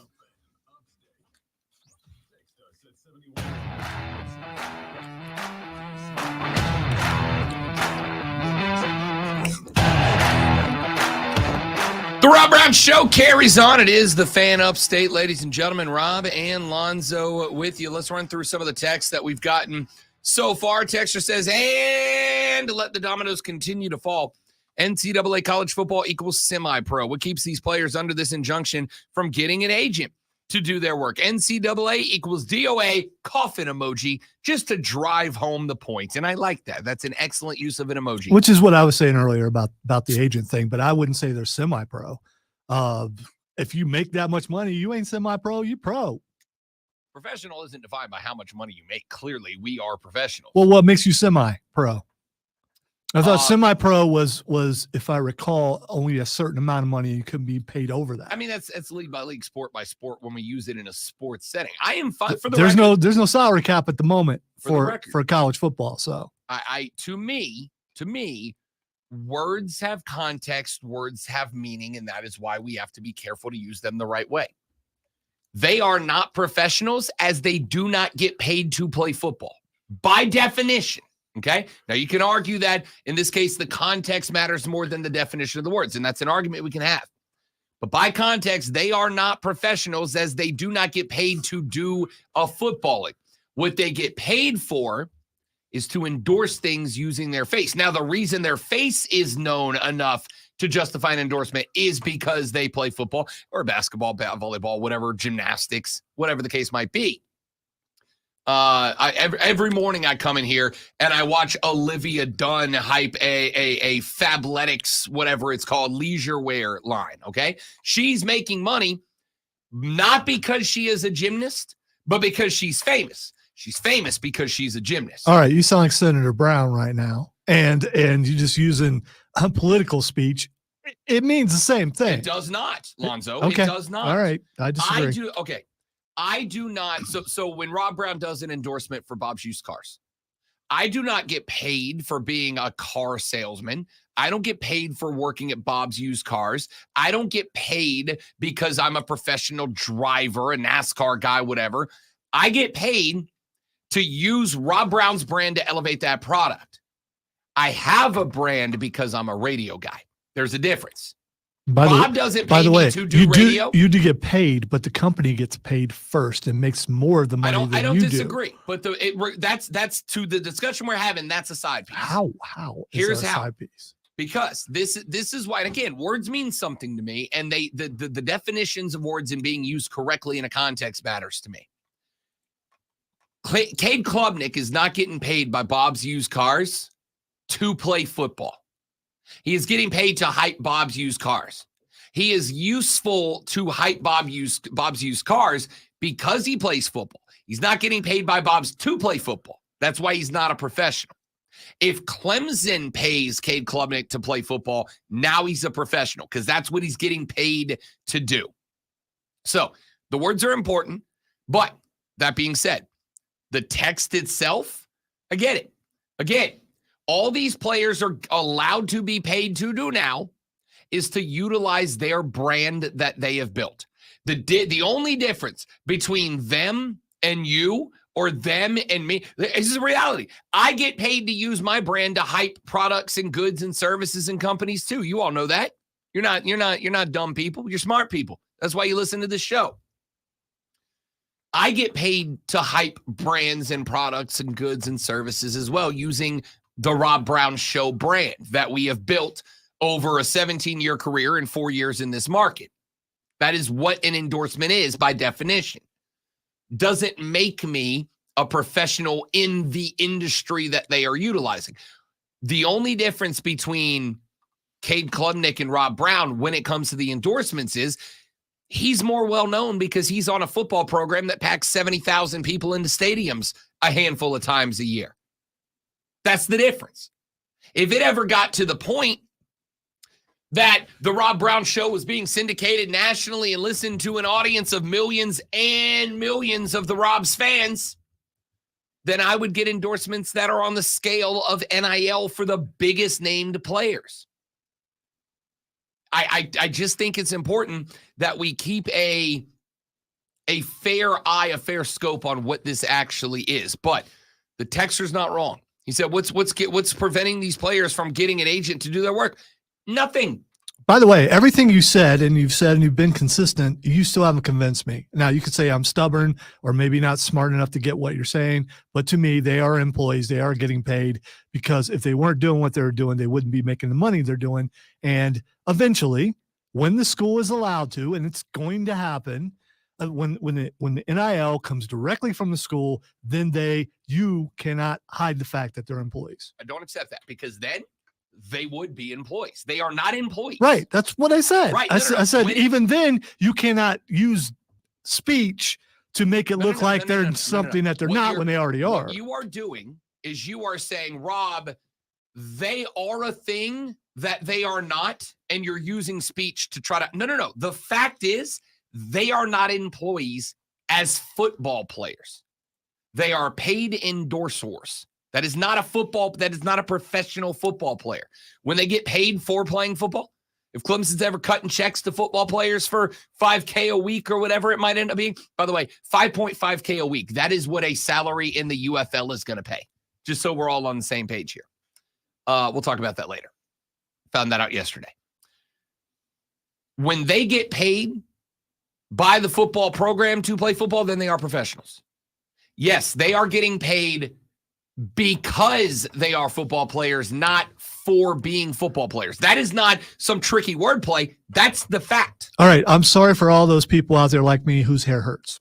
So here's the thing. So if Clemson or South Carolina or Ohio State or whoever, if they are now allowed to, if the NIL directives or whatever you want to call them is beneath them, and so they are paying them to pay the players, are they not paying the players?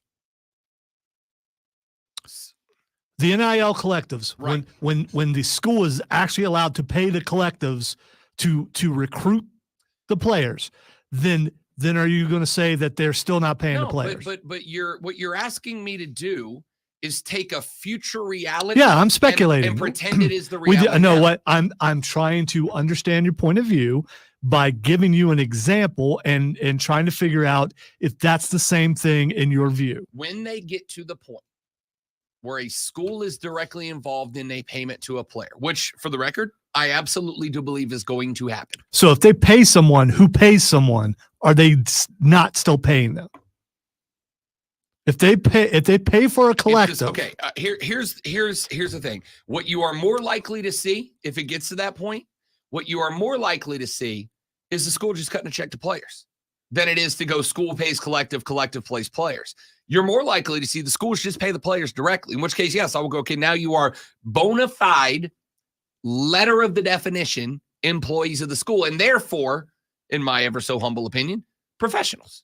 Absolutely. But that's not what's happening right now. That is not the current reality. And to me, we got enough complications in our actual current reality that we don't need to focus on what the reality might. We can speculate on what the reality might turn out to be. I just did. But there are so many complications in our current reality that I think we're probably better off keeping our attention focused there right now. We know where we are right now. We are now at a point where the NCAA can no longer say, no, you cannot use NIL as a recruiting tool. As of right now, you can't. They don't have to like it. They can say it's against our guidelines, it's against our guardrails, it's against our rules, and that's fine. But they can't do anything about it per this temporary injunction. And until that legislation changes, until that injunction is overturned, which it won't be, but until it is, they're also not going to be able to retroactively punish people for this happening. Meaning that right now, yes, Florida State can absolutely, Clemson can absolutely, South Carolina can absolutely utilize NIL as a recruiting tool. That's what this means. Texas said, didn't get to finish, but if we're paying players literally to go to a certain school, a non-compete should be in place, end quote. Okay, but I would need you to, non-compete for what? Now, here's something I am interested in seeing. What happens if down the line, An NIL collective decides that we will sign you for $1 million a year, 5-star quarterback, but it is a 4-year contract. It's a 4-year deal. You have to be here for 4 years for $1 million a year. You play out 4 years, we give you $4 million. And if you break that to transfer or to go pro or whatever, we will sue you for breach of contract. I'm going to be real with you. I got zero problems with NIL contracts now becoming big time full real contracts. And again, I've said this a bunch of times. Ordinarily, it's about a different conversation, but I'll say it here as well. With adult benefits come adult consequences, yeah? If you want the adult benefit of being allowed to make NIL money, it comes with the adult consequences of making sure your taxes are taken care of, like adults have to do. Making sure that you are, paying your representatives out of that money, like adults have to do. And signing contracts for that money, like adults have to do. Lonzo and I have jobs here at the station. Lonzo and I both have to enter contractual agreements of some level and type in order to stay employed. And then once we are employed, there are certain obligations we have to meet. We got to file our taxes every year. I believe we are both legally obligated to make sure that our spouses know the money that we're making and where it's going. That's Supreme Court ruling from what I've been led to understand. I thought our wives were supposed to control the money. They do. And they should. She's way better at it than me. Yeah. I acknowledge that publicly. Same here. I'm way better at it than me. I do appreciate my allowance, though. For sure. Texter says non-compete is and you can't transfer 5 times chasing market value, i.e. baseball. No, I'm not going to agree to that. I'm not going to say shouldn't have the right.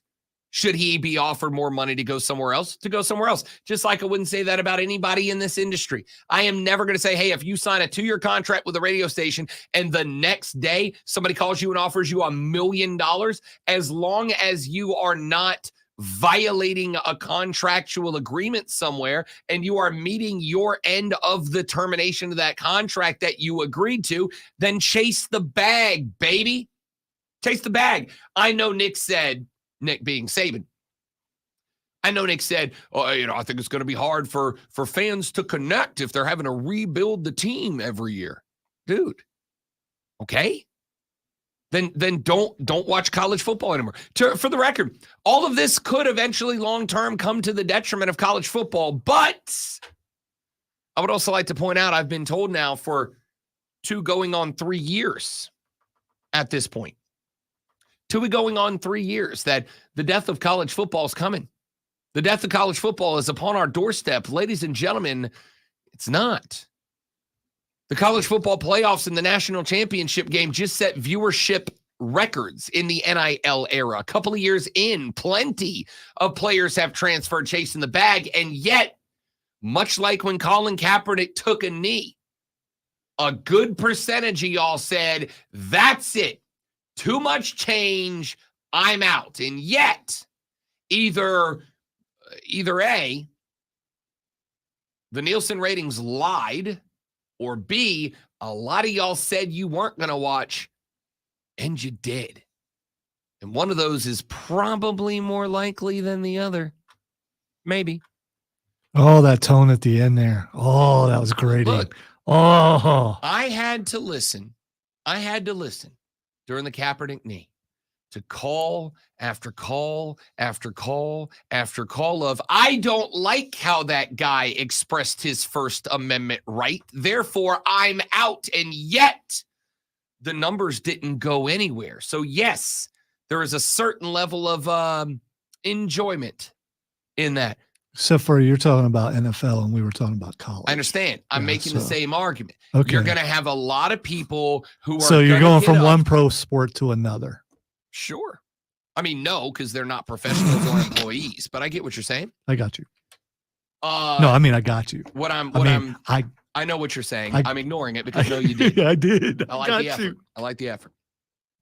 What I'm saying here is, what I'm driving at here is, you're all still watching. You can tell me you're not. You can say it's the death of college football. It's not college football like I know it, and therefore I'm out, but you're not. The championship game just became the most watched championship game in 8 years? And I got news about next year's. Texas said, Rob, they're pro no matter what gymnastics language you use. They stop playing sports. They stop getting paid. No. Again, words and definitions are important. They are not paid to play college football. They are paid because they play college football. Those are different words, and they are used for the correct reasons. All right, we got a lot of texts coming in on this, and we're going to keep rolling with it. My name is Rob Brown. Lonzo's on the ones and twos. The Rob Brown Show rolls on. It is the Fan Upstate.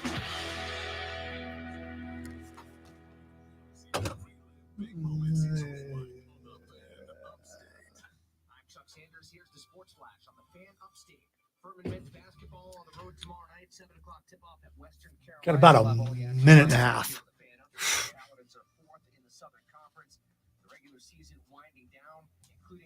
Chris is about to walk into the studio. You better hurry, because this break will be over. Enter. Thanks for the heads up, via Alonzo. Welcome. Figured if I texted you, you might not see it. That's correct. This is a very short break. Okay. Were you just coming to say hi? Negative. Actually, I had a request of you two, if you wouldn't mind, going to your Gmail and searching from Steve. Steve's in a drop, yes, and finish that. Yeah, tab or whatever. Yeah, there you go. And see if you received an email from him Friday night, like around 5 or 6 p.m. If I did, it maybe in my... Pause. No, well, that will the search will find it if it's in your trash. Because, and this would be related to the pressure washing. Okay, I got one from him at 8:48. Well, that's from there. You mean the one where he said about Friday and didn't say Monday? Right. So his claim is that he sent an email Friday night. Didn't get it. Probably around 5 or 6. Hey, guys, we're going to step away for just a minute here.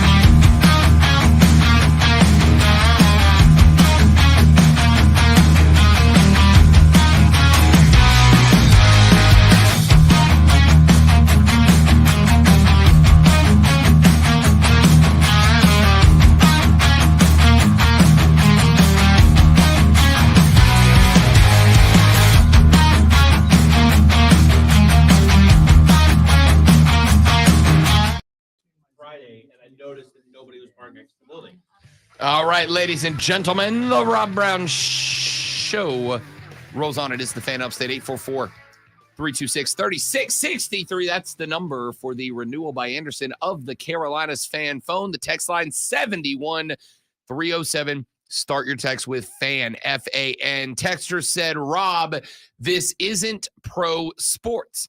College fans don't chase players. At the end of the day, fans will love the same teams as they always have. And I agree with that entirely, which is why I do not respectfully, of course, believe that any of y'all that have said when NIL goes big time, when it starts to move forward and gets bigger and becomes a more uncontrollable beast, I, Rob Brown, am out. I am done. I will not watch it anymore. I, again, with the utmost respect, don't believe you because your passion is not wrapped up in the starting quarterback. It's not wrapped up in the 5-star receiver. Your passion is wrapped up in the school and the logo and the colors and the tradition, not the guys who wear it. You may love the guys who wear it and represent it well, but you love it for the representation, not for them. All right. I don't want people to think that I'm that guy that you're speaking to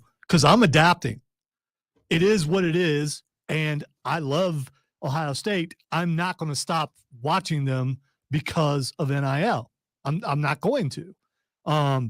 Has the product changed? Will it continue to change? Yeah, that's just how it is. Eventually, they will be paid not as well as the NFL, but they'll be paid well, whatever.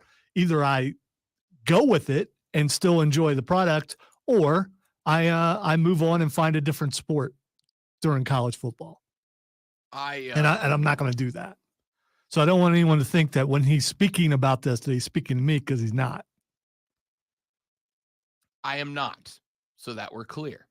Lonzo, I would almost say after the initial conversations we were having when NIL came to pass in its early days, I really did think Lonzo was going to be in that group. No, man, because once it changed, it wasn't going back.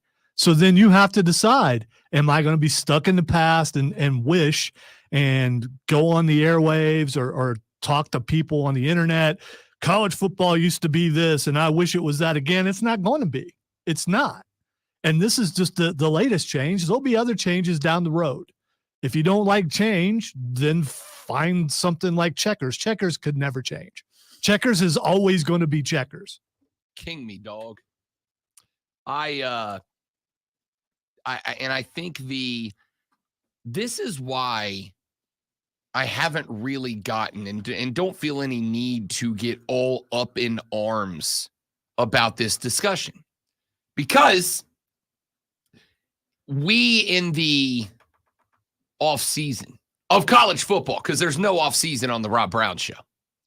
We in the off season of college football have no football to invest our emotion in, so we invest in other conversations. That is why so many radio show hosts are able to pull out and lean on these very abstract concepts of topics that they hit on year after year after year after year, because we are looking for somewhere to put our sports passion and emotion. And if you're just a college football guy, that might be all you have. And it is the exact same reason that no matter what happens in the world of name, image, and likeness legislation moving forward, whether it is from the NCAA or a federal judge in Tennessee or the legislature of the United States of America or the damn Supreme Court, no matter where it comes from, and no matter what the future turns out to look like, and no matter what the ultimate result is on college football, the vast, overwhelming majority of y'all don't care as much as you think you do right now. Because your love, your passion, your dedication, your drive, as John in the Facebook stream just popped up and said, pay or no pay, go Dogs. I'm assuming he barked at the end. He didn't type it out, but I'm going to assume John barked when he typed that message. Yeah, I think as a Georgia fan, you have to do that. I think I think you're legally obligated in the state of Georgia to bark at other grown men. If not, you'll be chastised. Correct. You're not a real fan if you don't bark at people.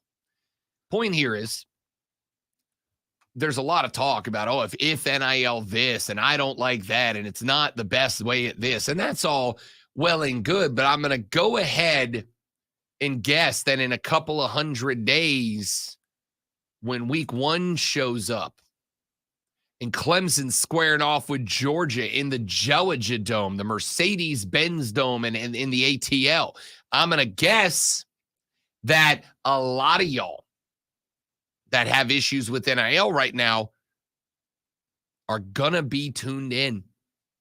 You're going to be watching.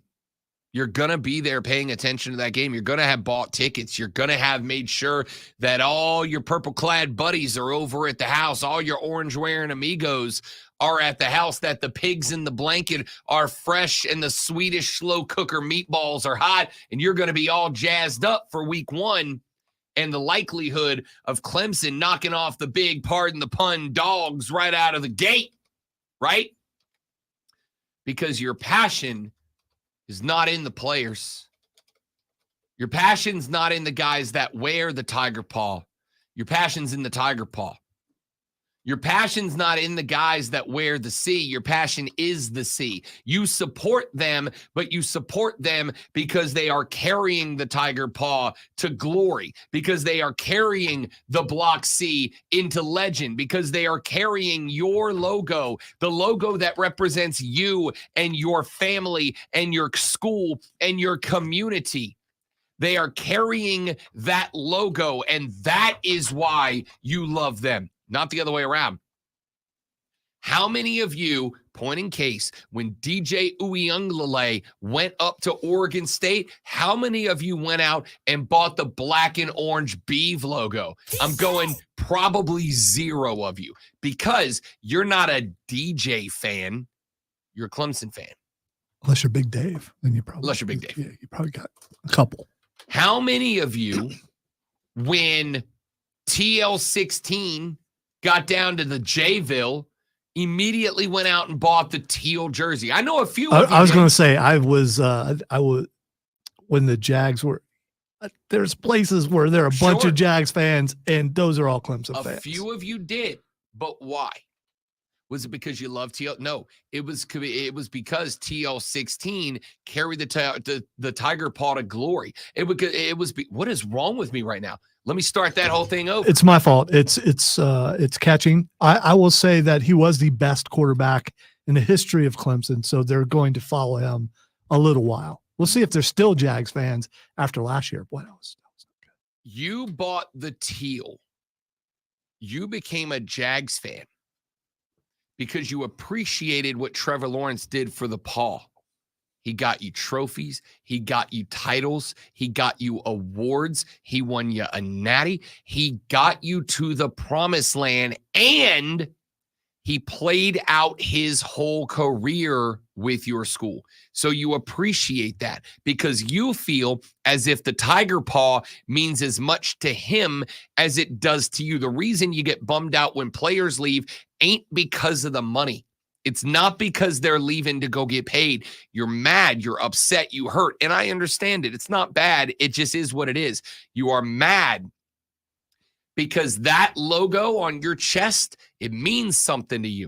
If you're a Clemson fan, that Tiger Paw means something to you more than football. If you're a Carolina fan, that Block C means something to you that is greater than just the football team. It means that to you. And when a guy leaves that Block C behind to go get the bag at Ole Miss, like Juice is doing, when a guy leaves the Tiger Paw logo behind to go somewhere like Oregon State because he thinks he's going to have more play time and a system that better benefits him, you're not upset that they left.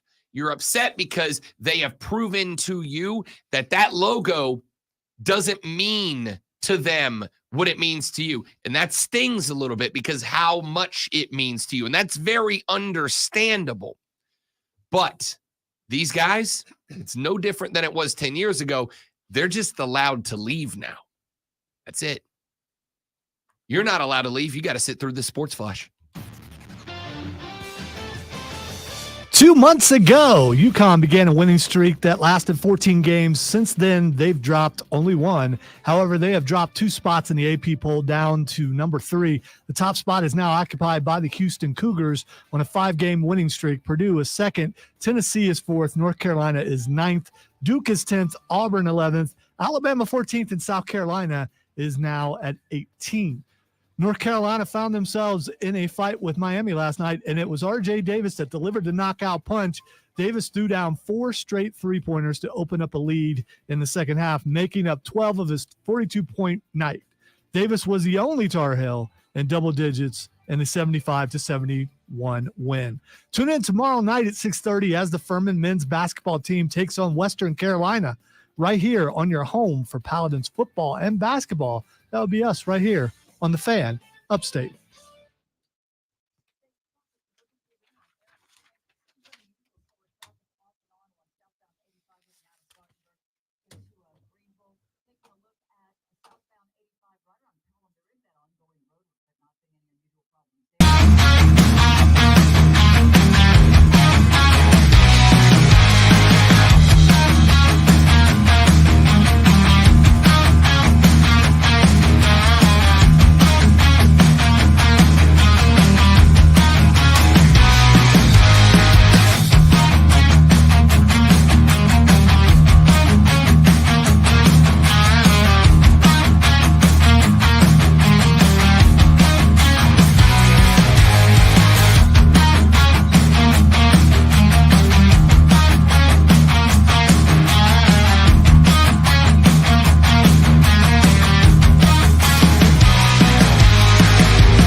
We will talk about it more Thursday, Zach, but a little disappointed that it went chalk. It was very chalky. Yeah, I Not mean, a swerve to be seen. the matches themselves were really good, I agree. It was a good show.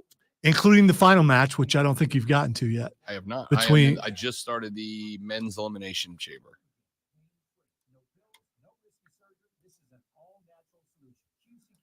Which Kevin Owens is a star, and Logan Paul is really good, whether people wanted him to be or not.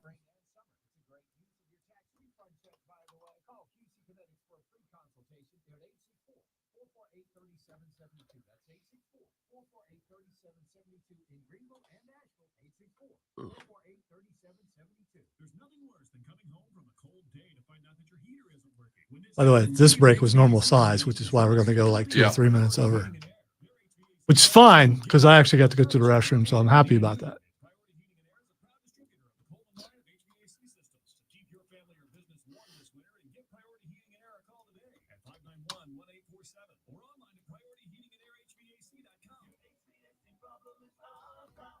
So you haven't seen an email today about not parking there, just in case you got it and I didn't. I have not. Okay.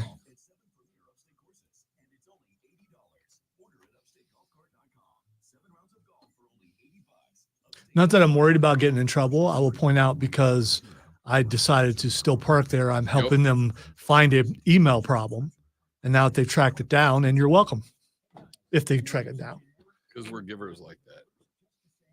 QC in the first break. Stand for. Must be a makeup.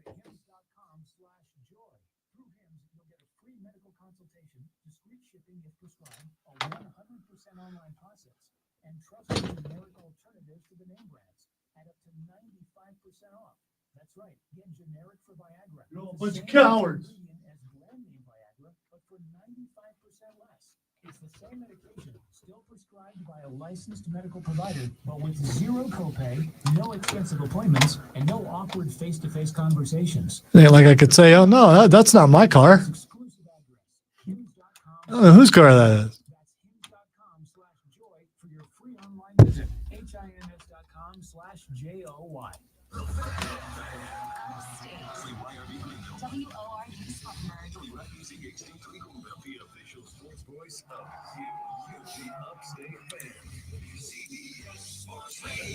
The other thing is, Zach, Cody says he's hunting. I want to see him do some hunting. Some hunting. Daggum hunting.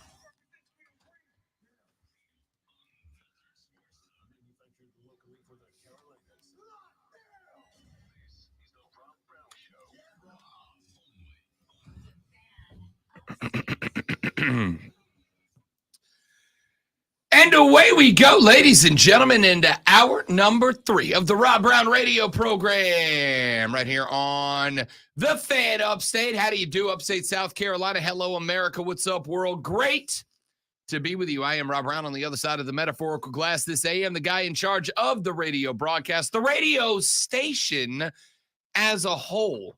Woo! He is, of course, the great one, Lonzo. We are glad to have you. Hey, Big Daddy, how you doing? As a part of the program today, 844-326-3663 is the number for the renewal by Anderson of the Carolinas fan phone. You call that number, not only do you get to come on the radio broadcast and share your viewpoint with the world, but you also get to have a one-on-one conversation with Lonzo for a very brief second, which in and of itself is worth its weight in gold. Groovy. Just like that, people. Just like that. We have been pretty heavy on this most recent couple of NCAA judicial stories. I feel like we're going to get a lot of mileage out of the Law and Order dong dong over the next couple of months for sure. As the legal process plays out, the attorneys general of Virginia and Tennessee both getting after the NCAA, and a massive flag planted last week, the scope of which is really kind of starting to become realized by the college football landscape this week. Texter says, Rob, Lonzo seems to be a pretty big bandwagon guy with Ohio State in Kansas City. What happens if Ohio State starts to suck for the next 10 years? Is he going to jump to another team that has a higher salary cap? I don't think he's a bandwagon guy. Bandwagon. Do you know what bandwagon is? I was born in Ohio, in the shadow of downtown on the south side of Columbus. And if you're not a Buckeyes fan, you get beat up. Why did that So, start like you were about to sing a Jim Croce song about yourself? well, if I was going to sing, it probably would have been a Dwight Yoakam song, since Born since in he the also shadow was of born in the shadow, Columbus. except on the rich side. Couldn't tell because he's singing country, but Grew still. up on the wrong side of the tracks. There is a country song about my redneck woman from Parsons Avenue, which is like connected to where I lived. But Teacher threw a chair at me. I climbed up in the top of a tree. I did do that quite a bit. It's safe up there. So bandwagon. I mean, dude, are you just trolling? I mean, get some better material. I mean, Texas said college football won't die, but there's a lot of fans that will only watch the playoffs, just like 80% of people only watch March Madness. Gambling keeps the regular season interesting. Oh, that's it. No. Texter, respectfully disagree with that. I don't think it's going to die at all. And I'll tell you why. Because I would say, 90% of college football teams begin their season knowing that the only way they're making it to the playoffs is a small miracle. And with the teams going, or with the format changing to a 12-team playoff format, I suspect that number is going to go from 90% of teams to like 85% of teams will begin the year knowing they don't have a snowball's chance in Hades at making the playoffs. But the reason that we keep watching is not because we expect to be national champions every year. It would be nice, but we don't expect it. That may be why you don't watch. I mean, Again, I just 10%. 10%. There'll But be more you- people excited this year because, oh man, my team lost. We're done is no longer a I thing. agree. It's no longer now. Yes. My team lost one game. We still got a shot at this. That is why I just said in years gone by, 90% of college football teams start the year knowing they don't have a snowball's chance in Hades of making it. And now with the playoffs expanding to 12 teams, now that number goes from like 90% of fans to like 85% of fans who believe they don't have a chance yet. Fans are still turning out in droves. All these teams are still on television. If nobody was watching, they wouldn't be on TV, man. Yeah, tell me you Clemson fans out there aren't already making your tailgating plans and what you're going to do this year and all that. I guess you do that kind of early, don't you? I've never tailgated before. I just don't get the point. But I would guess that you get the RV ready and all that kind of stuff. Get the dung ready. Our buddy Shane on Twitter. What'd you call it? Dung. Yeah, it sounded like you said dong. Shane just said, in the criminal justice system, NIL-based offenses are considered especially heinous. In upstate South Carolina, the dedicated detectives who investigate these vicious felonies are members of an elite squad known as the Rob Brown Show. These are their stories. Golf clap, Shane Barrett. Golf clap. All right, so you're Well done. you're just trying Well to done. you're just trying to get on a promo. That's all. And you did. Good job. As I told Diesel yesterday, we are professional wrestling. All right. Everything I do, I'm trying to get on a You promo. told Diesel that? Yeah. Okay. all I right. say that to you on a daily basis. Yeah. Okay. I just didn't know. I mean. That's because he was just- talking you just- smack about wrestling again, and I had to be like, you realize we are professional wrestlers, Wait. which is without the wrestling, right? He's still doing that. Yeah, it's it Yeah. is what it is. I got him there. Does he feel cool when he does I it? don't know. I got him mean, there. he's already got that sweet beard. Why do you does. got to do stuff And the like that? Schmedium tees. Yeah, and he fills them out nicely. I am going to argue that no, college football is not going to die. The regular season is not going to die. It's not going anywhere. There may be a few people who genuinely stop watching, but the number grows year after year, and it's not going to stop. Texter says, Rob, I do not care at all, like not one bit. Lower ticket prices is all I care about. Hey, I respect the you-know-what out of that, too, but here's a fun thing that's Dadgum happening. economy. Come on, Rob. Here's a fun thing that's happening right now. A fun thing that's happening, if you keep an eye, this is taking place. I'm using them as an illustration because they're the most recent one. Florida State University, in a year where FSU fans, for the first time in a very, very long time, are quite excited about the future of their football program. Why? They just went 13-0 and are Well, your what did they get for that? Are your co-national champions. Okay? You're 13-0. There were 2 teams undefeated at the end of the season. They are co-national champions. Thank you for not throwing anything at me. I appreciate that. Florida State at a point in time where their team is giving their fans reason for hope. Do you know what's happening right now as we speaketh? About a half of the stadium in Tallahassee right now is dirt. That is because Florida State is ripping out a few thousand seats to replace them with a very large sideline VIP area where you can spend even more money to go to the game, to stand in a larger but less densely occupied area where there will be food service and a bar, et cetera, et Is there cetera. be a pool?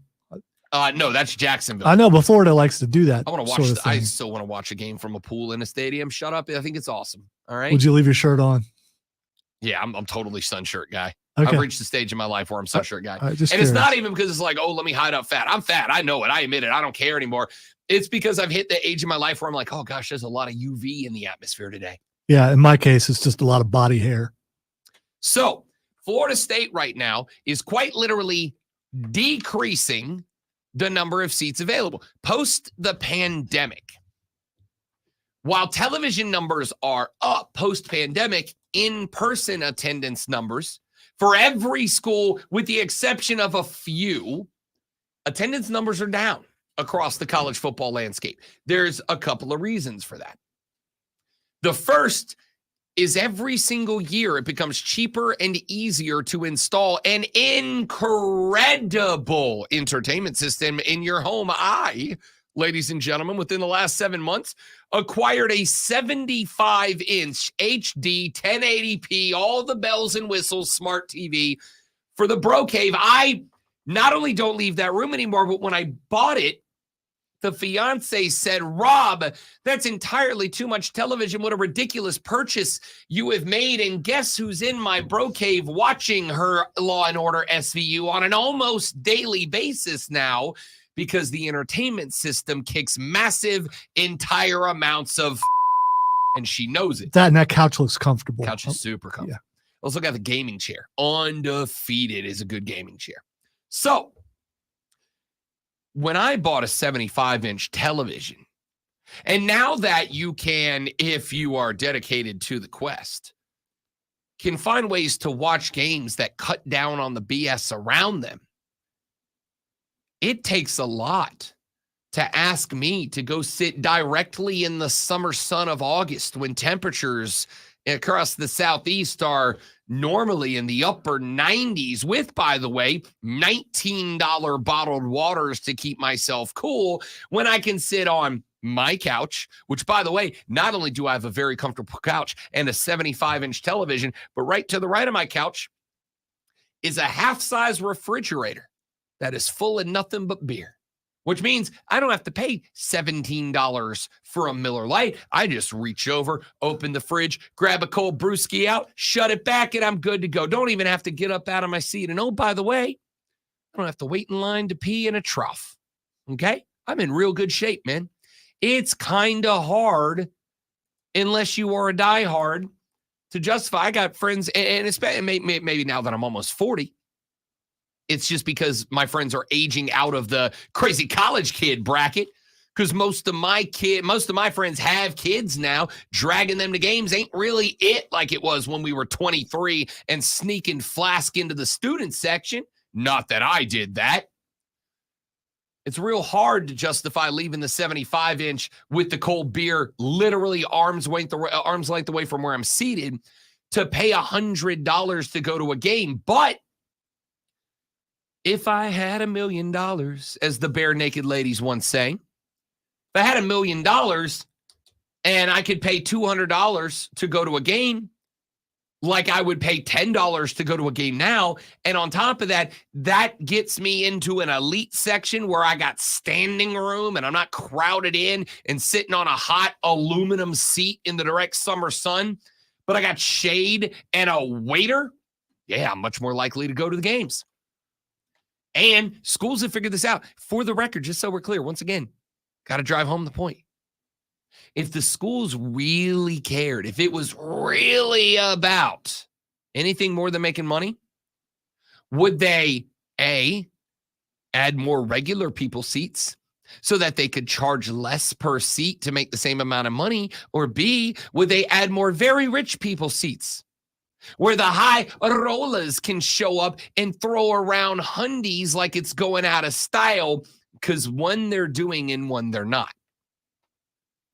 A lot of schools right now are decreasing the number of seats they have for people like you and I, and they were increasing them for the boosters who put a couple of milli into the program every year. Their friends is absolutely a reason for that.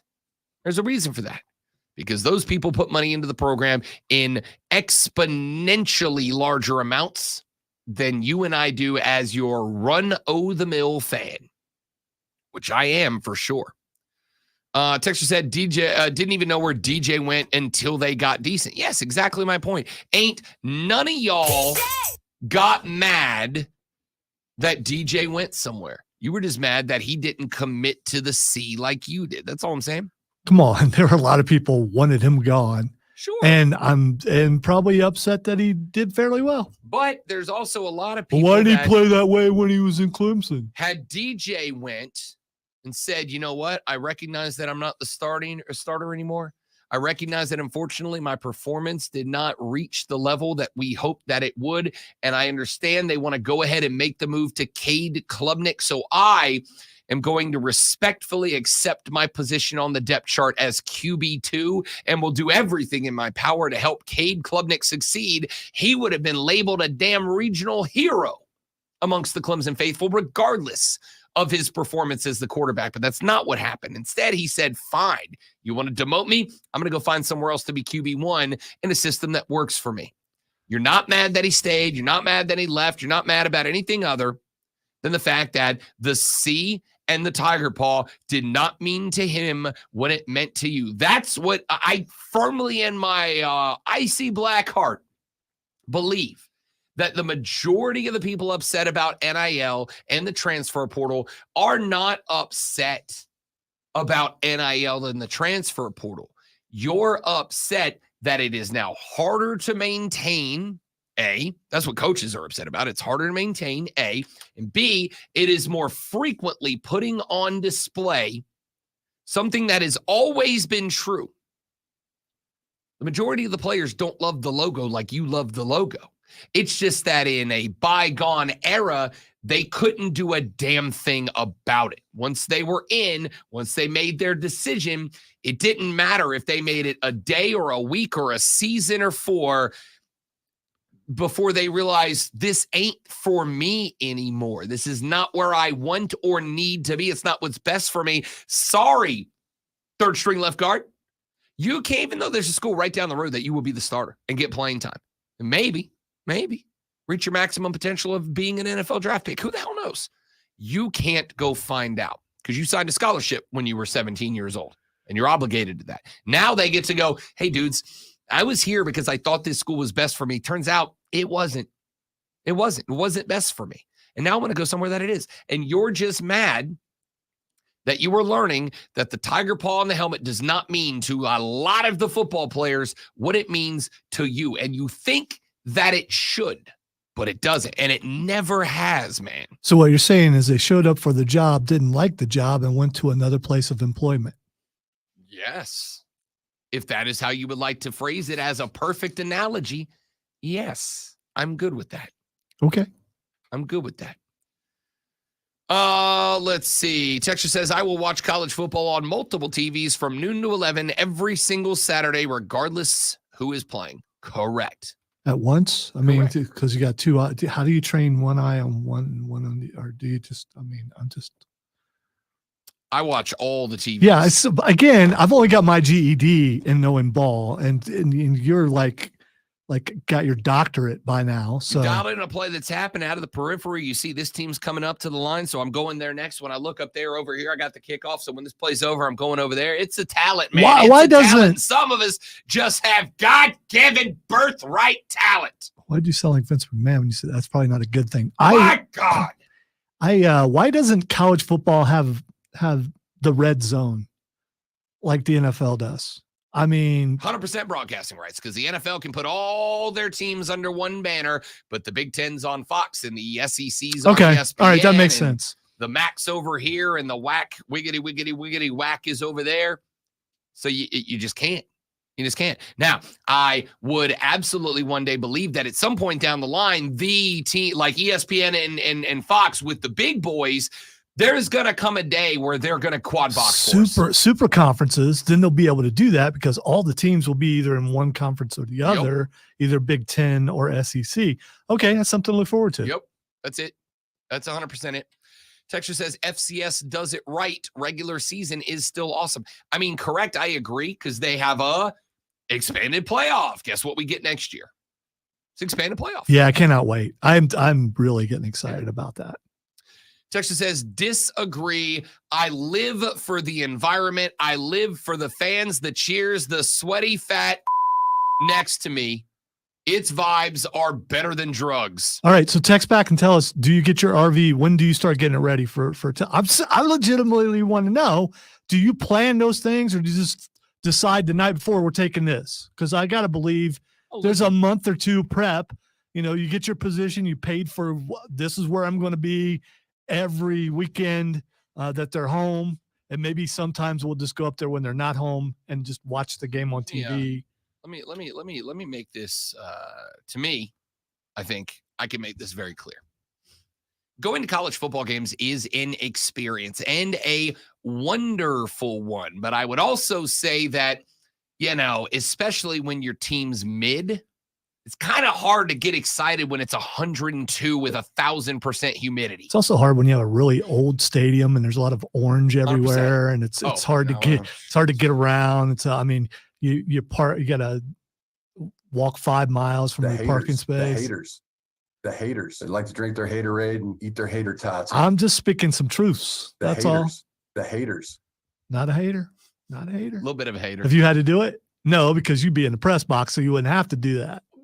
Bingo. Yeah. So. My seats at stadiums, always air conditioned, baby. I love my job. Love my job. Sometimes the food is good, depending on what stadium you're that at. is not true. I've been to a Palmetto Bowl in Columbia. Can't wait to get over. I actually haven't been to a Palmetto Bowl in Clemson yet. It is way high up on the list. I have also been in press box games at both. Yeah, I would say you'll get hot dogs at Clemson. Love a hot dog. Maybe some boiled peanuts. Love a boiled peanut. Probably like hard grits balls. Possibly. The hell is a hard grits ball? I just made it up, but it probably does exist. I'd try it. Like deep fried grits? Yes, please. You know what I would do with it? I'd throw it at somebody. That's what I would do. You would. I agree with you. I love a college football environment. I love a home college football game. What I'm saying is there are also Saturday mornings where I would theoretically be able to drive an hour and a half or 2 hours in either direction and go to one that I got to tell you, sitting on the couch in my boxers, watching on a stretched out couch with cold beer in the fridge makes it hard, as entertaining as the fat next to me might be at the game. Texter, to quote you directly. But I get it. Mongo texted, said, brother, I'm with you. I love my Gamecocks, but I ain't paying what they want for a ticket when I can sit home in the AC and enjoy myself. By the way, there are deep fried grits balls. Where? I've just a bunch of them. They call them fritters, but that's what a fritter is. But they're shaped and they look like hush puppies. Yeah, I've had fritters many times. There's also some cakes, but I mean, if it's deep fried, it's just going to taste like something deep fried. But you know, the thing is though, for the first time ever, grits would actually taste like something, maybe. I love a grit. Love some grits. Red texts the show. What's up, Red? He said, that was a mighty fine Vince impression. I don't want to do Vince anymore. That was an accident. We don't do Vince anymore. Vince is canceled. Texture said, I don't have an RV because I am financially irresponsible. See my comment about drugs. I like it. It's a good text. Wow. It's a good text. We got to run to a break. We're back after this. Rob Alonzo and you on the Rob Brown Show. It is the Fan Upstate. QC. All right, guys, another ad right here. We'll be right back. Please don't go anywhere.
Yes, getting chastised by the boss is usually something people try to avoid. Yeah, you'd have to yell up to me. So, I mean, you know.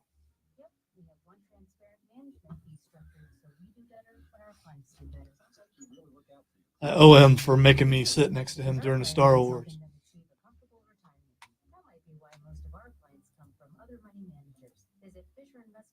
To find out why investors like you switch to us. Fisher Investments. Clearly, different money management. Investments involve the risk of loss. Hurry up! Yeah, we'd all like to. Hot water home. That's it, family meeting. We can all enjoy long, steaming, hot showers, even though after life. which it seems is always me. But go ahead, have that imaginary argument of what you So if we had a 12-team playoff last year, would have Ohio State made the playoff? Yeah. Yeah, but they Wouldn't have mattered. You'd have been in. they were not playing for the Big Ten championship. As a 11-1, you'd have been an at-large, and you'd have probably been like the. I think they were ranked like 6 or something. You'd 100%. So, yeah. Without a doubt, you'd have been in. You'd have been in. Florida State would have been in. Would the number 2 team in the Big Ten, whoever it was, at Michigan beat? Was it Iowa or something? They would have been in as well. You'd have had 3 Big Ten teams. Hmm.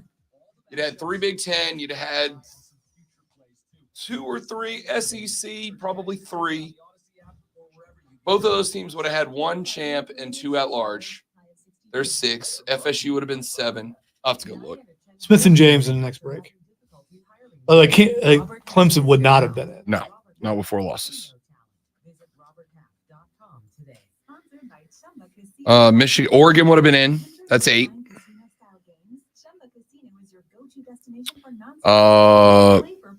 If the SEC got a third, it would have been Mizzou. They were 11-2.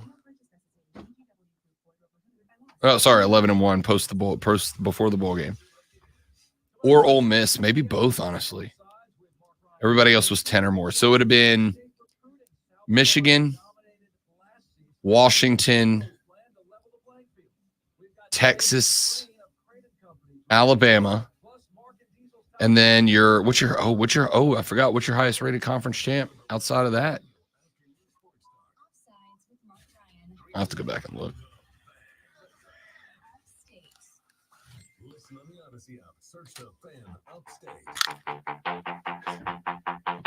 What's up, man? The Rob Brown Show rolls on. It is the Fan Upstate. Wesley said, "Rob, how many glasses of whiskey did you celebrate with last night?" It was bourbon, Wesley. Thank you for checking. Thank you for asking. And the answer is 4. Had a nice sit-down dinner. I got to tell you, I think it's coincidental. The fiance called me on her lunch break, and she's like, "What do you want to do tonight? Anywhere you want to go tonight? It's on me. What do you want to do?" And I was like, "I don't know. Let me think about it." And I spent the day because there's a bar downtown, Zoe, that just put in.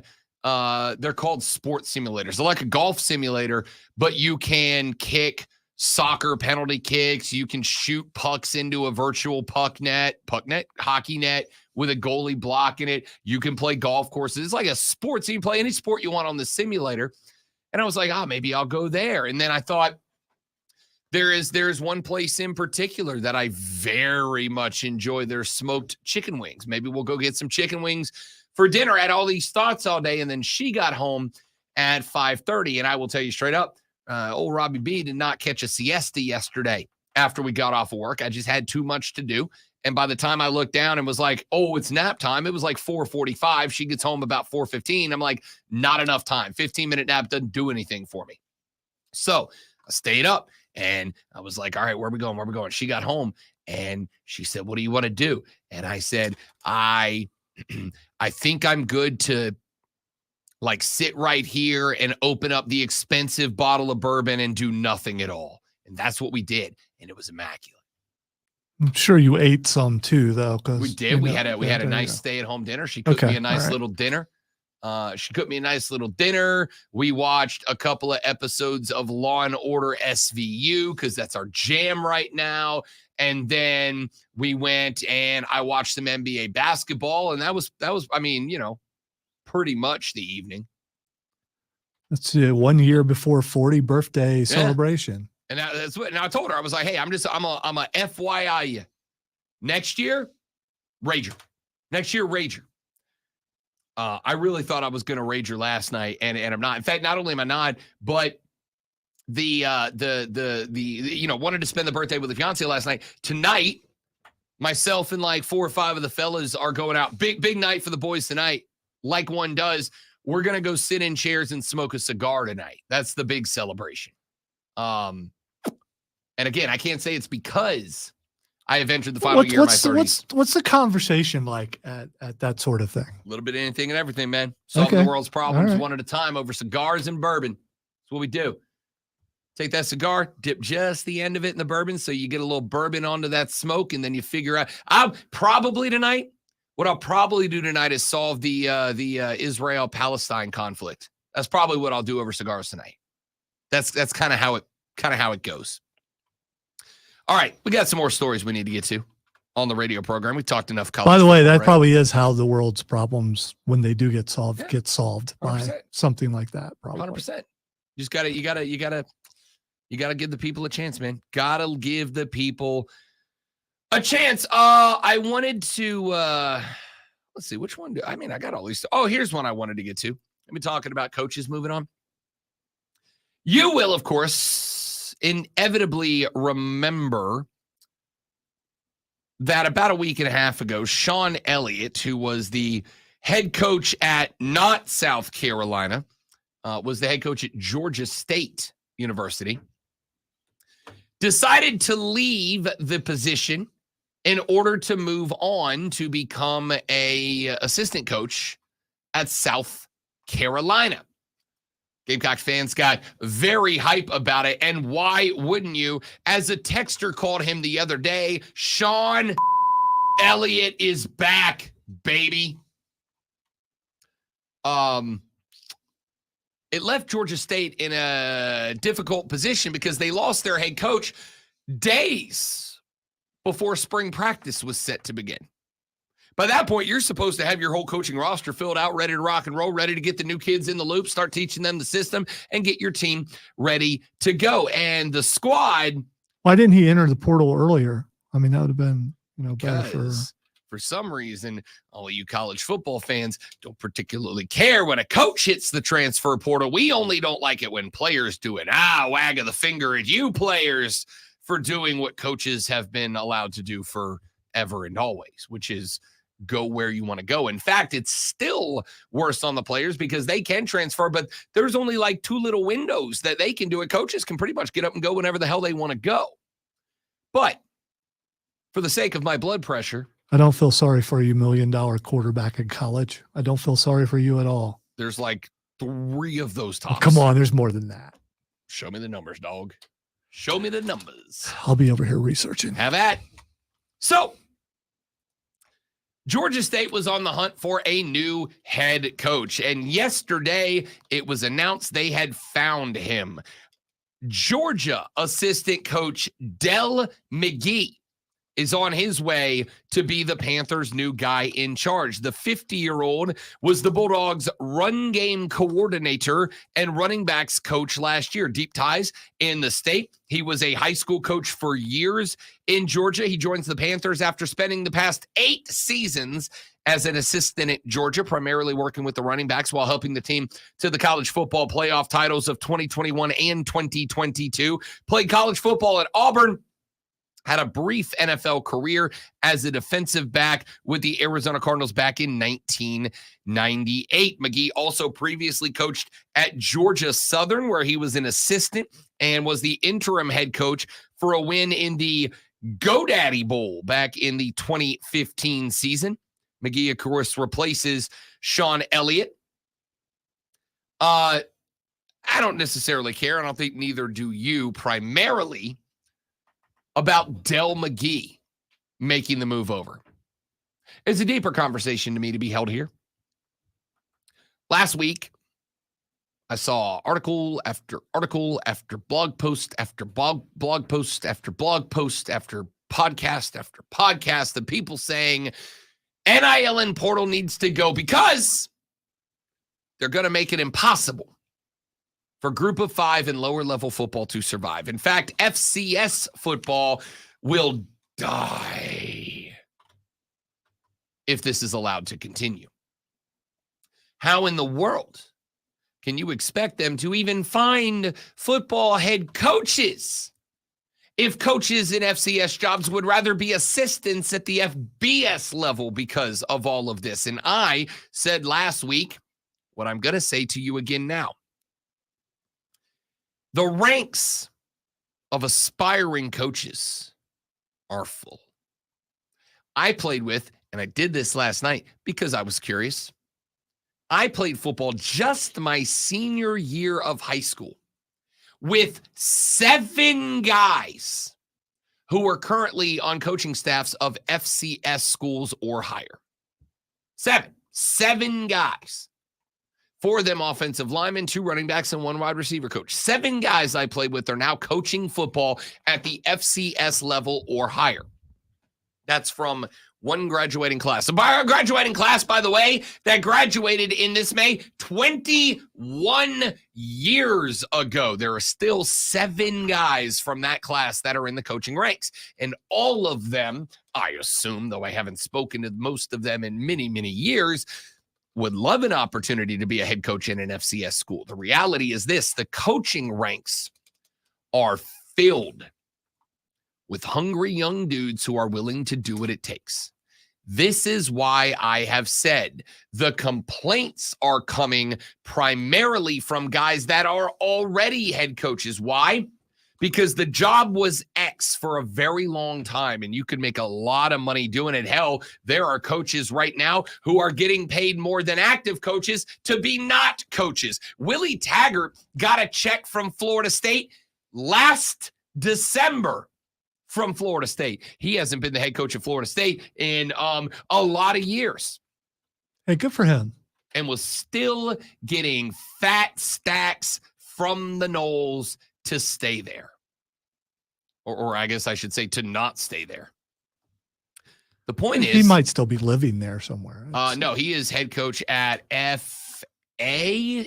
No, I mean in Florida. He might still be living Oh, yeah, I think he's still in Florida. I think he's the head coach at FAU now. Oh, no, he moved on. He is the running backs coach for the Baltimore Ravens now. He's in the NFL. How about that? Oh, man. He went where it's cold. Attaboy, Willie. So, yeah, he was FAU until last year. Now he's with Baltimore. Anyway, the point is this. It's football. There will always be guys who want to coach ball and succeed at coaching ball. You now have a job to do if you are an FCS or a group of 5 school team.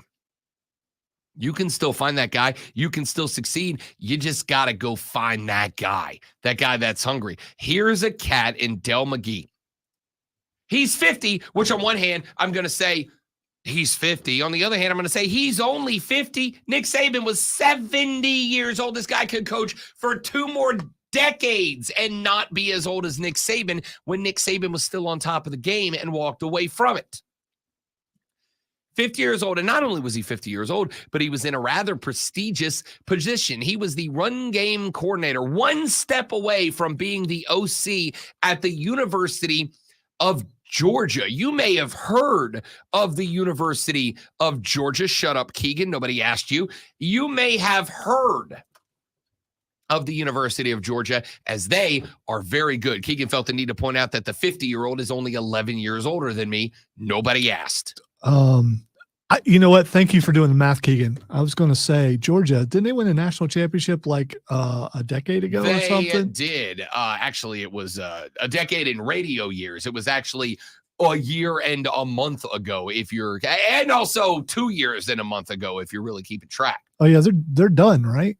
Yeah, I'm going to go ahead and say the dynasty likely not concluded. Yeah. But the point is here that Del McGee was a major part of the offense of a team that many people consider on the verge of dynastic. And he decided, you know what? I'm the run game coordinator. I'm one real bad game away from becoming the offensive coordinator. If I become the offensive coordinator, I'm on the fast track to an FBS head coaching position. But you know what I'm going to do instead? I'm hungry. I want to go be a head coach now. So I'm going to go to Georgia State. And it took off and he's gone. And he's Georgia State's head coach now. The point here is this. Is this an experimental hire? Yeah, sure. Maybe guys not that I'm aware of. Been a head coach before. At least not above the high school level. But he's been around excellent coaching. He's been around excellent football. He's been around a very close to dynastic football program. He has the opportunity to go to prove himself, and who's to say not elevate that position and elevate his own station in the college football coaching ranks. So the portal and NIL are not the death of anything. They are not the death of anything. People are going to tell you this because, as they do with anything else, you ever noticed any time that one political side of the American governmental system or the other dislikes anything, they don't get up and say, hey, this is a bad idea because it's going to cause this minor change over here in the economy or this minor change over here in our litigation process. No, what do they say? If this policy goes into place, people will die. And they do that. You just went Vince again. I don't know what's going on today. That's just deep voice. That's just deep voice. No, Scary but guy. it's the gravel that you've had all day. Just makes it sound a little more like they will die. It's not true. I appreciate the effort of you making sure you didn't do it that time. It turns out people like to use very dramatic rhetoric in order to make things seem like they are worse than they, are. It's not going to be the death of anything. Here's the thing. It has always been a playing field tilted towards the big dogs. Earth.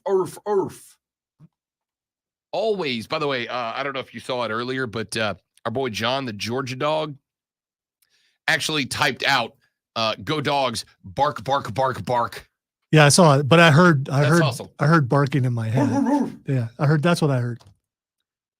It's always been tilted in the direction of the big schools. They have always gotten the TV distribution money. They have always had more and bigger boosters. They have always had a exponentially higher attendance and merch rate than anybody else. Yet, the FCS level persists to exist.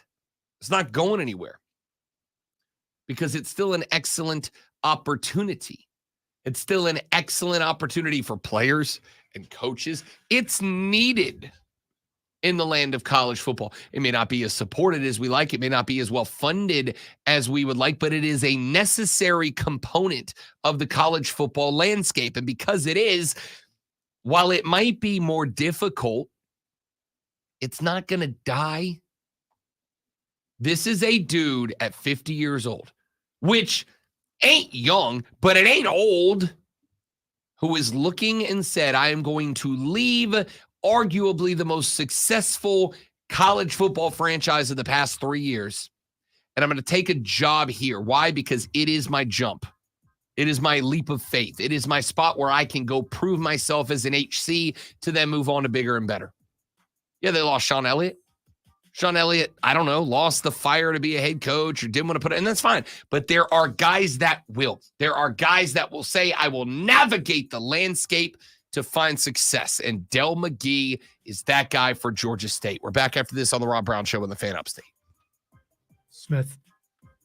All right, guys, one more live reading. We're coming right back. Y'all stay right there, please. And thank you.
right, dudes and dudettes, thanks for hanging in there. We are back. Oh, that was Skrilla that hit us with the bark. Boy. Don't throw me in there. He's the one who said it, not me. My bad, Skrilla. My bad. How dare I indeed? Did you look at what I sent you? I'm about to. All those the top 10 athletes who made $1 million. I didn't say athletes. I said quarterbacks. Yeah, there's 4 in there. Okay, so I said 3 and there's 4. JJ McCarthy, who is not a college quarterback anymore.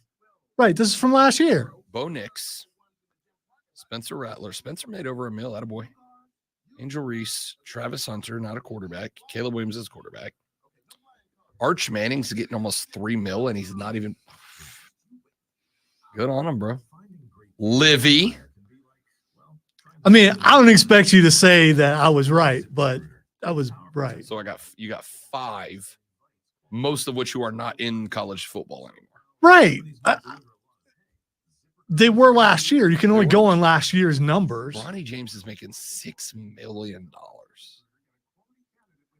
You know, they had the year before in the first article that I looked at, and Bryce Young was making $1 million in college.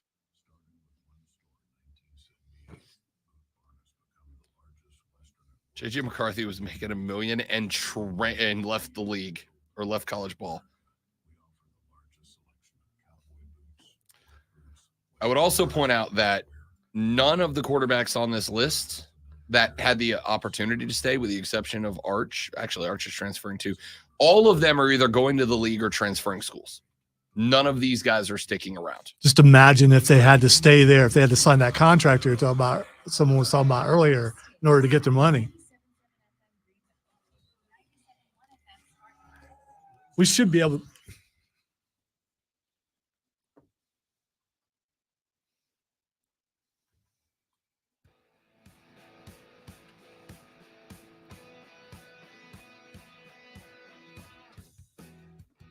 So Lonzo sent me an interesting list about the top NIL making college football athletes on the list from last year, according to MarketWatch.com. Number 10, J.J. McCarthy, left to go to the NFL. Tied for number 8, 2 quarterbacks. Bo Nix, left to go to the NFL. Spencer Rattler, left to go to the NFL. At number 7, Angel Reese, LSU basketball player. Number 6, Travis Hunter, not a quarterback, but plays for Dion. There's value in that. Caleb Williams, $2.7 million, left to go to the league. Arch Manning, $2.8 million, not playing. That's a name endorsement. Livy Dunn, the gymnast from LSU, $3.2 million. Shedeur Sanders, Dion's kid. You get Dion, $4.8 million.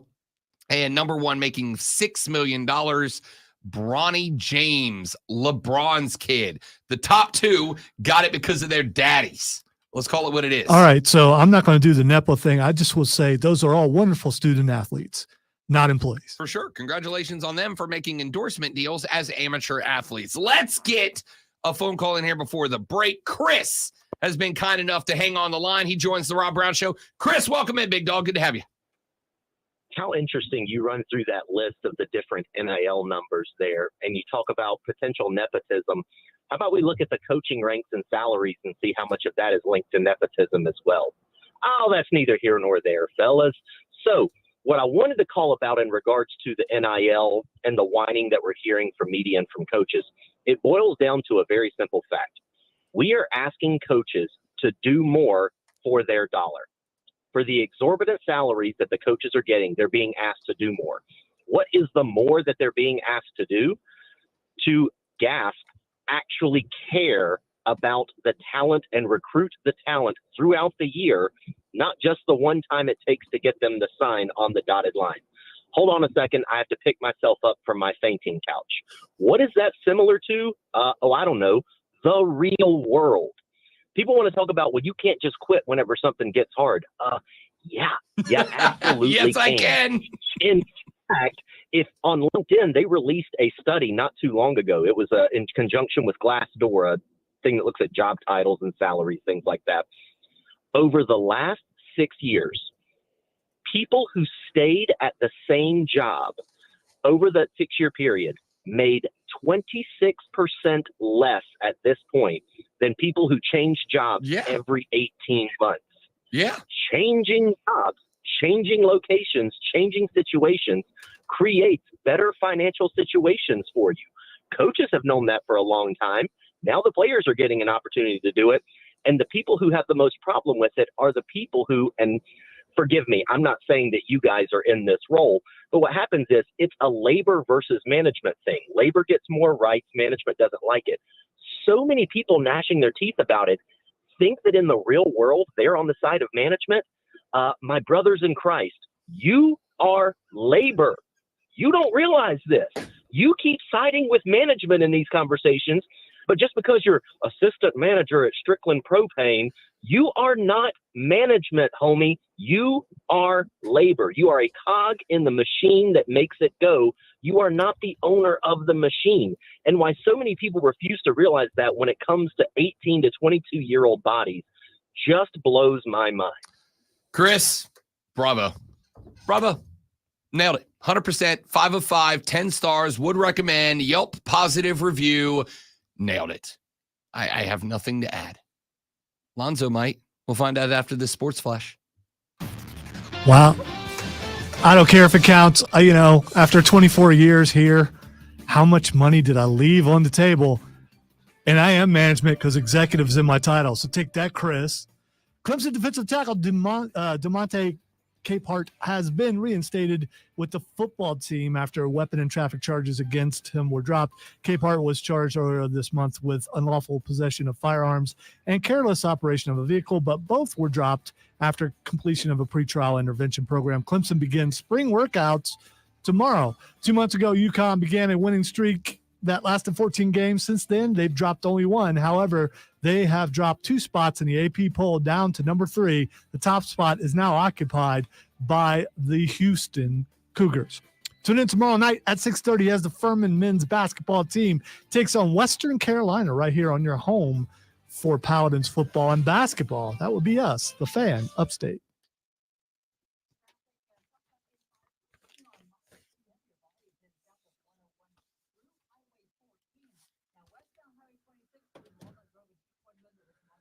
No, he said brothers in Christ, Nolan.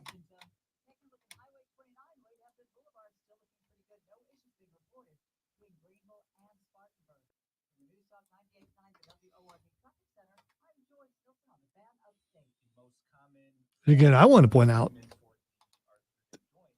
they should get paid because they're getting paid. I don't care about that, but quit acting like they're not employees. That's all my argument is.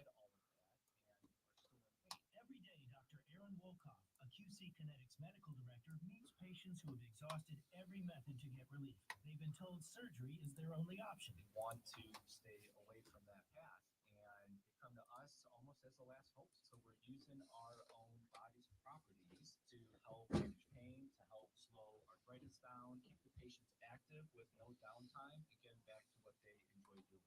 I love what I do. QC Kinetics regenerative treatments from our board-certified providers help heal and restore aching joints. No surgery, harmful drugs, or downtime. Call for your free consultation today. Call QC Kinetics, 864-448. Well, that's true. I mean, who's not labor other than the ultimate person in charge or whatever?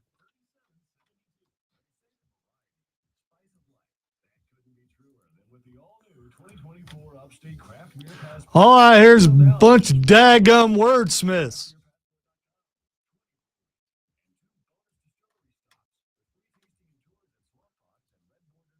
They're getting paid. They're employees from somebody to do the thing that they're doing. But I was right. There are a lot more millionaires than he's not saying I was right, but I was right. And you can tell him, Moles, because he knows.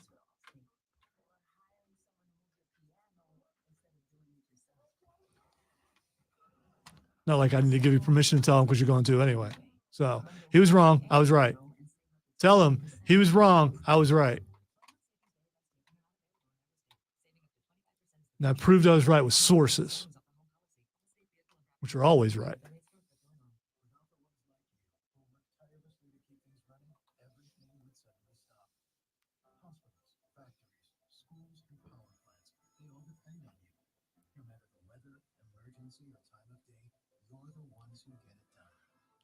Yes, he was sent to the silent place, Greg.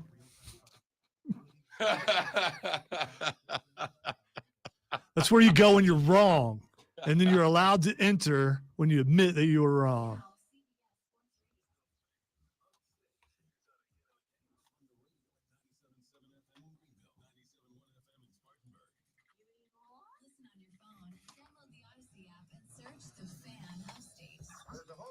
Know about sound if you really want to go into the subject. Your smart speaker. USA, play the Fan Upstate on your HD radio at WFBC HD3. Oh, there's just one more thing. And on your computer at FanUpstate.com. It's raining now, so I ain't getting no email. Just saying. Any other employees are listening, don't park next to the building when you get here. There's no email saying not to park next to the building. I'm the only one who did it. Only one with guts.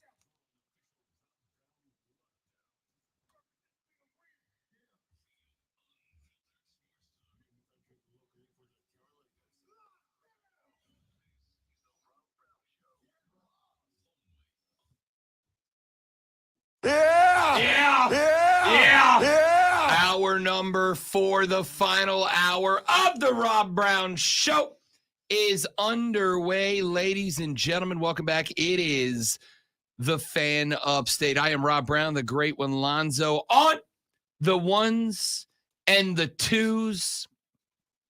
Should you wish to be a part of the radio broadcast, now is a spectacular time to do it. The renewal by Anderson of the Carolinas fan phone is there for you. 844-326-3663. 844-FAN-FONE. You may text us on the text line at 71307, 71307. Start your text with FAN, F-A-N, FAN, F-A-N, and we will read them on the air. You can shoot me a TweetX post at the Rob Brown Show, at the Rob Brown Show. You can TweetX post Lonzo at Lonzo on Word, Lonzo on WORD. If you want to come at us in that direction, you are welcome to do so. And of course, if you want to email me, if you got something a little more long format, but don't want to come on air with it, rob.brown at thefanupstate.com, rob.brown at thefanupstate.com. So, Chris's phone call to end that last segment, I liked it a lot. And I liked it a lot because Chris was correct. By the way, it's kind of creepy. You sound like Vince McMahon again. And when you said, I liked it a lot, you probably, you should get rid of that. I yelled a lot this weekend, okay? This is just what you're going to get today. You're still getting the juice. You're still getting the gas. You're still getting the audio Red Bull. But it is what it is, man. Although this would be a dope voice to have all the time. No, I don't think, welcome back to the Rob Brown Show right here and only on the Fan Upstate. You're very close to creepy weather guy right now. It's raining. It's going to rain for a while. If, like Greg, you need to take the dog out to poop emoji, but he won't do it in the rain because he's a diva. Sucks to be you, bud. Not Greg, the dog. Although Greg might poop in the woods. We don't know. Greg might actually be a diva also. He might actually be one. There's I don't know. No way of knowing. How could we possibly know anything about Greg? Oh. It's weird. You also sound like the narrator from some weird sitcom. In a world where Lonzo has taken over, I got nothing. There'd be lots of joy. It would be the sun would always be shining. And Lonzo would always be right. Reality isn't that way, though, unfortunately. All right. Let's talk some NFL draft as the combine is getting underway in Indianapolis, Indiana. We know the list of quarterbacks who will not be working. You know what I sound like? I sound like a poor man Scott Farrell. No, I was thinking you sound more like, what's his name? Talk about M&Ms. Talking about what? Talk about M&Ms. Talk about M&Ms? Or Reese's peanut butter cups. Oh, you mean Will Arnett when he's doing his serious guy voice? I think he sounded like Will Arnett. I couldn't remember his voice, but I knew you would get there if I threw out a clue. I'm like, I sound like that dude with a really dope movie trailer, and you're like, no. You sound like Lego Batman, bro. Which I guess is not bad. I only work in black, sometimes really, really dark gray. So the combine taking place in Indianapolis, Indiana. And we're starting to find out who will be working out and who won't. We know. Rob's got the In a World movie trailer for us. That's what I'm going for. Michael Penix Jr., Jaden Daniels, Caleb Williams will not work out, nor will Marvin Harrison Jr., and there's no need for them to. But there's one very interesting thing that is taking place right now. The Atlanta Falcons are officially in the market for a quarterback. And why wouldn't they be? No, I'm not sitting here trying to tell you that the Falcons are a quarterback away, but I feel like they are closer to it than they aren't. Come on, how hard is it to win the NFC South? Texter said, Rob, do the remainder of the hour as Lego Batman. Could you not do that? I don't know yet. I'm pretty sure I'm committed to finishing this segment at the very least. Okay, so only 8 more minutes of this possible. It sounds like creepy NPR guy. Yeah, it's just, yeah. So the Falcons. Of course, all NPR guys sound creepy to me, but, in the mix for a quarterback, and it's not particularly shocking. We've already been told that there's discussion about making the move to get Justin Fields out of Chicago or potentially being in the mix to take Chicago's number 1 overall pick.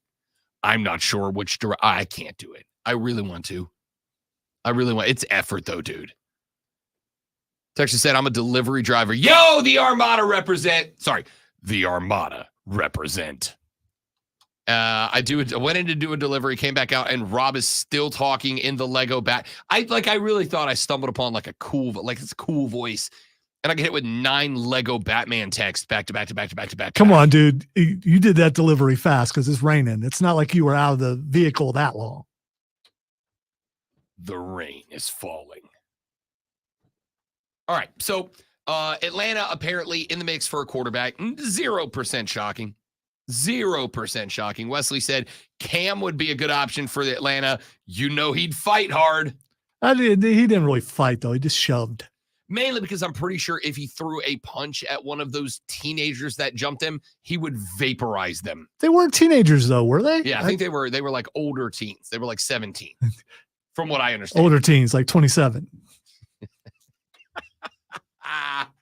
The oldest teens.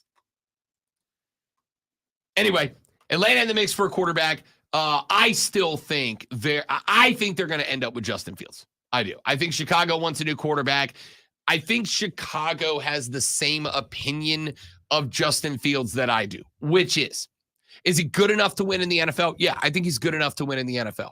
Is he a star? No, I don't think he's a star. I don't know. There's this guy in Denver who's not getting along with someone who they might be wanting to get rid of who could come down there. To be straight up and honest with you, Texter said, God help us if your mom's name is Martha. Lonzo and I had a whole fight about that after the show on Monday. You're causing my ire right now. Martha. It's starting to build up. Why did you say that name? You're such because a hater. That's my mom's name. You're That's your hater. mom's name too? Such we a have hater. to save the world together now for Marthas everywhere. Was that a bomb? Brother. Was that movie a bomb? Brother. Was that movie a bomb? The movie sucked. Yeah, well, was it a bomb? Did it make money? Popularity doesn't make something good or bad. Well, not talking about popularity. We're talking about money. Yeah, popularity. Did people spend money on it? Right. Yeah, because it made money from me too. Because I thought, oh, good, Superman and Batman there's movie. this This is thing. gonna be great. And then I showed up, and the whole crux of the movie was their moms have the same By the name. way, there's this thing when a movie does suck, where word of mouth, people don't go back to see it. Like, let's say Madam Web. There's that. So last I checked, Batman vs Superman made a profit. Quick, if you liked Batman v Superman, text us. What an attitude you're having over this movie. You understand how good I wanted that movie to be, and you understand how not good it I was. don't think you wanted it to be good. I don't, for I sure, don't think so. I Lonzo. don't You think know, so. you know my inner workings. You know I wanted a Batman and Superman movie together. You don't like Superman, to so of course you'd want it to fail because the Batman part was fine. It failed because of Superman. Martha failed because your hook was their moms have the same name. Martha. By the way, really quick, fact check. Do their moms have the same name? Martha. I'm curious. Do their moms have the same name? In that movie, they did. No. It's in comic books. I don't care about the comic books. I care about that movie. And Okay, in that movie, the entire crux was the world saved because 2 ladies are named Martha. Historically, source material is Lonzo, relevant, and in this case, what happened in the movie? I'm not going to go watch. as a I movie. pointed out, and even showed you the clip yesterday, he broke out a Darkseid's spell because of his mom's name. Then your villain sucks. If the villain's spell can be broken by 2 ladies having the same name on a planet with 32 billion people on it, that's a real dumb bad guy. There's some pretty dumb bad guys I out don't there. disagree, but that's not the point. Okay, well, fine. Do you even remember what you were talking about? Yes. Okay. The Atlanta Falcons in their desperate need for a quarterback, and the fact that it's being reported out of NBC Sports Chicago. No that offense. The Chicago Bears are currently working on a Justin Fields trade that could be in place next week, and I would not be shocked to find out that the Atlanta Falcons are on the other end I of was it. going to say no offense, but the Batman versus Superman discussion more exciting than talking about the Falcons because they're still in the South, and whatever quarterback they get, even if it is Justin Fields, who I really love, they're still going to struggle to be above 500 because everyone's going to do that in the stinking NFC South. Yeah, well, that's just like your opinion, man. I don't think Atlanta is just a quarterback away. I do think they are closer to just a quarterback away than they are to disaster. I feel like I've said this a couple of times, and I'll say it one more time here because shut up, I want to. What Atlanta should do is Atlanta should move to 3 and get Jaden Daniels. Now, you take the gamble if you wait to do that, because I genuinely think, as a number of other professionals do, that Jaden Daniels is going to be off the board at number 2 to Washington. You know what? And I genuinely think that there are no quarterbacks in the top 3 that will be successful in the NFL. You don't think Jaden Daniels will be successful? I do not. What about Jaden Daniels makes you think he won't be successful? A lot of things. If you want me to be specific, I would have to look it up. As far as stats and things like that. Here's this thing in the business where you have a feeling, you can look at really good college quarterbacks come out and they fail. And then you can look at, how people play and go, you know what? I don't think they're going to do well. And I don't think he's going to do well. I don't think any of them do. I think Spencer Rattler has a better shot of doing well in the NFL. Jaden Daniels? Yeah, I think he does. I think he does. I think he's better fitted for the NFL game. You are getting a whole ass people's eyebrow for that take. The whole thing. I can't even. I gotta. You need a comment in there because I'm picturing. Just. By the way, if you're watching on the stream, he did have to use his hand to make his eyebrow. That's how shocking that take is. Yeah, well, listen. If you and I are together next year, we'll see. I mean, I don't plan on going. I mean, if I'm wrong, listen, it's radio, dude. We could be gone tomorrow. That's also true. Yeah. After that take, they might decide to make that happen. Oh no, I've been doing that stuff for 20 something years. I'm That's good. also true. I'm good. That's also true. And by the way, I'm right sometimes. So it's not like, and I believe him would be right this time. I am not excited about this crop of quarterbacks coming into the NFL. Look, I'll be straight up with you. I don't think Caleb Williams is a star. I think he's okay. I don't think Drake May's going to be a star. I think he's inconsistent, and I think that inconsistency is going to be exploited at the next level. Legit, I think Jaden Daniels is a star. I think he is today got the capability to be 80% of what Lamar Jackson is, just in terms of pure talent. I don't know about his ability to win the big one or anything, but he's a Heisman Trophy winner, and he's got all of the skill set of Lamar, just rough and raw, and needs to be developed. And I think it can and will be. I actually do think Spencer Rattler's going to shock some people at the next level. I think he's going to catch up some people, and I think Spencer Rattler is going to provide you and I both with some pretty solid I told you so material over the next couple of years. I don't think he's Jaden Daniels. I think Jaden Daniels is honestly a full leg up on every other quarterback in this draft. I told Cody Decker on Bet for the Cycle, the outstanding sports talk gambling show that airs every Saturday from noon to 4 on the BetQL network. I told him preseason, Jaden Daniels is going to win the Heisman Trophy. And he did. I told him I thought he was going to have a rushing passing year that was going to be reminiscent of peak Michael Vick. He did. I told him he was going to be responsible for the majority of LSU touchdowns. He was. This guy is on a different level.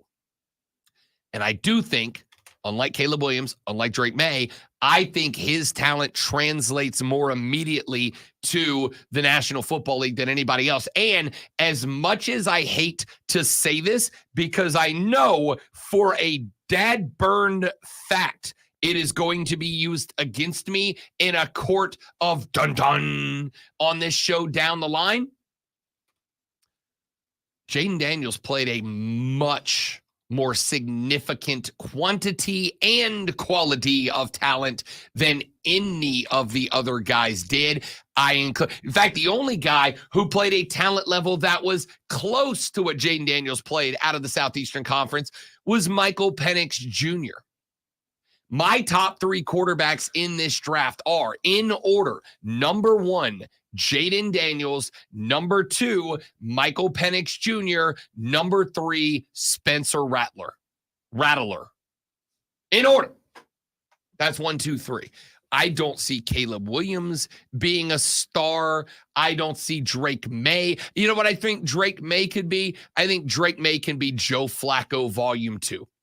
I think he'll always be in the mix. I think he'll always be around it. And I think we will be asking year after year after year after year about Drake May. Is he elite? And the answer will much like Joe Flacco, will never be yes. I think Drake May can do enough that question will be a valid question to be asked, that no one will ever really say no. But more importantly, no one will ever say yes. I think Jaden Daniels will be labeled. I think Jaden Daniels can have a similar, if not superior year to what CJ Stroud did this year. That's how good I think this guy is. I don't think Michael Penix Jr. can. I don't think Spencer Rattler can. That's why he's number 1. Jaden Daniels is 100% going to be hampered only if he ends up on a crappy team. I'll tell you this. I said this. I'll say it again. If Jaden Daniels ends up in Atlanta, as he should, if you're smart and listen to me, Falcons, I want you to suck forever. So when I tell you something like this, I mean it. If Jaden Daniels ends up in Atlanta Falcon, they will win the division next year. Will any of those quarterbacks have a better rookie season than Bryce Young did? Jaden Daniels will.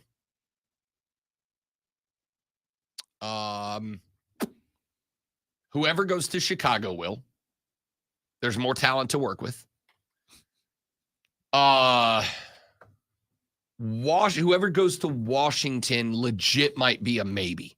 If Drake May goes to Washington, I genuinely think he might have a year on par with Bryce Young. And here's why. Dan Quinn is the head coach there. Dan Quinn.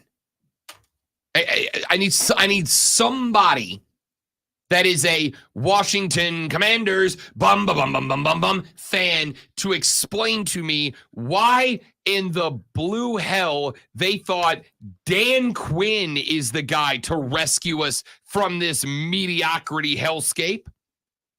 I need somebody to tell me, listen, I know Dan Quinn had some early success when he was with Atlanta. I know he had some early success there. But then, as the old saying goes, then what happened? Dan Quinn's going to build you a defense in Washington. I don't have any doubt. But see, the problem is, much like the Carolina Panthers right now, you need a guy who can look at a rook QB and go, here's how we make this offense good around this guy. Frank Reich was not that guy.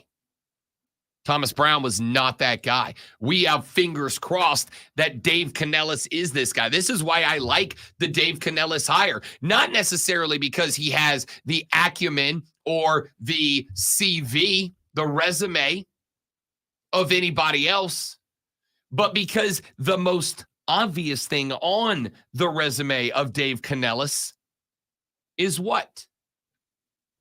He's worked with 3 consecutive quarterbacks who have had 3 successful years. He worked with Russ Wilson. He got Russ Wilson involved in one of the fattest contracts ever in Denver. He worked with Geno Smith, and all of a sudden, Geno Smith is an NFL Comeback Player of the Year award winner who Seattle is having a crisis right now because on one hand, you kind of want to reward Geno Smith for what he did. On the other hand, we don't know if he's that guy or not. And then he goes down to Tampa Bay and he takes a Carolina Panther cast-off in Baker Mayfield. And Baker had a career year under Dave Canellis. And here's the thing. We all know the offense in Tampa belonged to Dave Canellis because it damn sure wasn't Todd Bowles' offense. So what Baker did last year in Tampa, direct result of 2 things. Number 1, Evans and Godwin. And number 2, Dave Canellis. So Dave Canellis' resume has 3 consecutive QBs who had 3 consecutive, I'm not going to say career in the case of Russell Wilson, but real close to it, seasons under Dave Canellis. I like the hiring. Is Dan Quinn going to do that for Drake May? Is he going to do that for Drake May? I'm not going to bank on that. Now, Washington did do one very smart thing. Great one. Their offensive coordinator is Cliff Kingsbury. Now. Wait. What happened to Bieniemy? Bieniemy is now the offensive offensive coordinator at UCLA. And he made abundantly sure when he took that job to emphasize in the media, I was not fired. I chose to leave. I was not let go. I chose to leave. Respectfully, I don't believe you.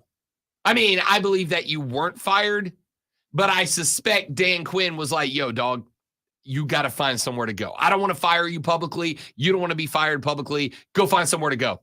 And basically every other job was filled up at that point, so he had to go back to college. I can't imagine he left the NFL to go coach at UCLA for no reason. If Cliff Kingsbury's there, I wouldn't be shocked to see the Commanders make a play to get Caleb Williams. He's more the style of a Cliff Kingsbury than a Drake May. That's the best thing the Commanders did. Not Dan Quinn, Cliff Kingsbury. We got to run to a break. We'll come back. We wrap up the Rob Brown Show on the flip side. Rob Lonzo and you. It is the Fan Upstate. James, step 1 is admitting publicly that you are a hater, buddy. I'm proud of you for taking the first step.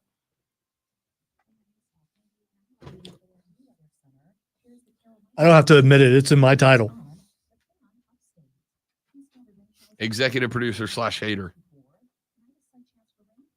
No, it's executive hater and producer.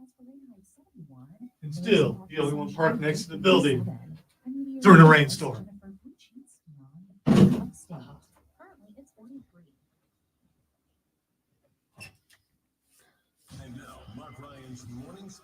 All right.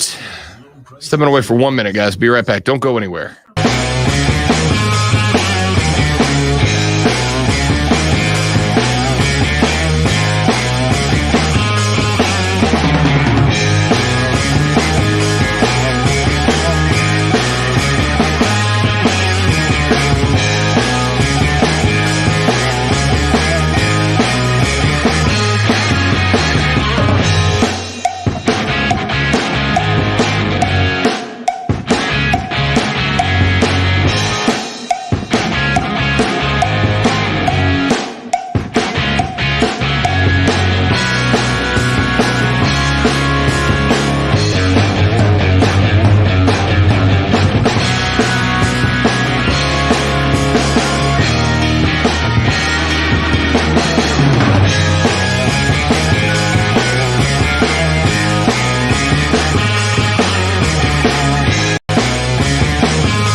All right, dudes and dudettes, thanks for hanging in there. You guys are the bestest. Coward hyping Caleb and USC as a future national champs last year, and watching it all fall apart was quite satisfying. Completely concurred. I am a big hater on people who crown people before they've earned the crown. I love watching people declare national champs and getting dunked on. There's a difference between, I think Georgia wins the Natty versus USC will. I love watching those people get dunked on. The problem is in this industry, you got to have those hot takes if you want to make it. Well, the one part I hate is how they never go back. Usually won't go back and address And own it. Yep. Yeah. Say, hey, you know what? They got me. I believed in them. Yep. And I was wrong. I'm just like you. I make mistakes sometimes.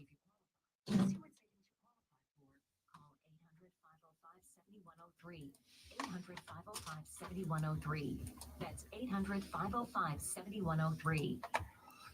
Tax season is here already. But look at all this info I have to learn. Phil's small accounting firm is growing in numbers. Why didn't I take that typing class in high school? A data entry specialist could really help him in a crunch. I got blisters on my fingers. Bingo. I got blisters on. That's a straight up Family Guy ripoff. Is it? Yeah. There's early Family Guy. There's Because an episode. no one's ever said they got blisters on No, but I've got blisters on me fingers. There was an early episode where Maybe it's a Dire Straits quote. there's Maybe an get a early episode blister of on Family the Guy. little finger. Maybe get a Where- blister on their thumb. The Griffins move out to the country, and Peter buys a General Lee. Stewie learns the banjo, and he plays a hot fire take with an old country band. And as soon as he's done, he screams, "I've got blisters on my fingers." And for years, we ran around screaming that quote. Family Guy's been on since I was like a high school senior, man.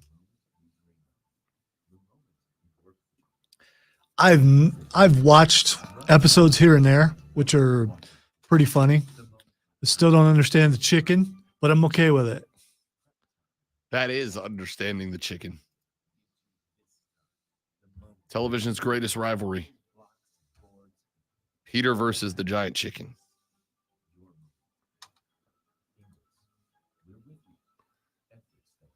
Is that a ripoff of Animaniacs, though, and Chicken Boo? You wear a disguise, look like other guys, but you're not a man. You're Chicken Boo.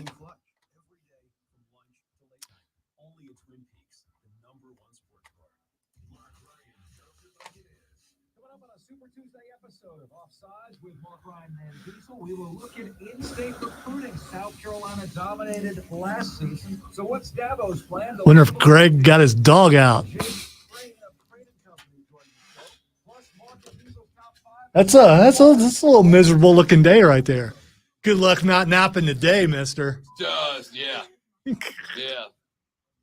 I got to tell you, I didn't nap, and I was out at 9:30 last night. That is 2 consecutive nights I've been out between 9 and 9:30. Wow. I know, it sucks. I hate it. Big siesta guy.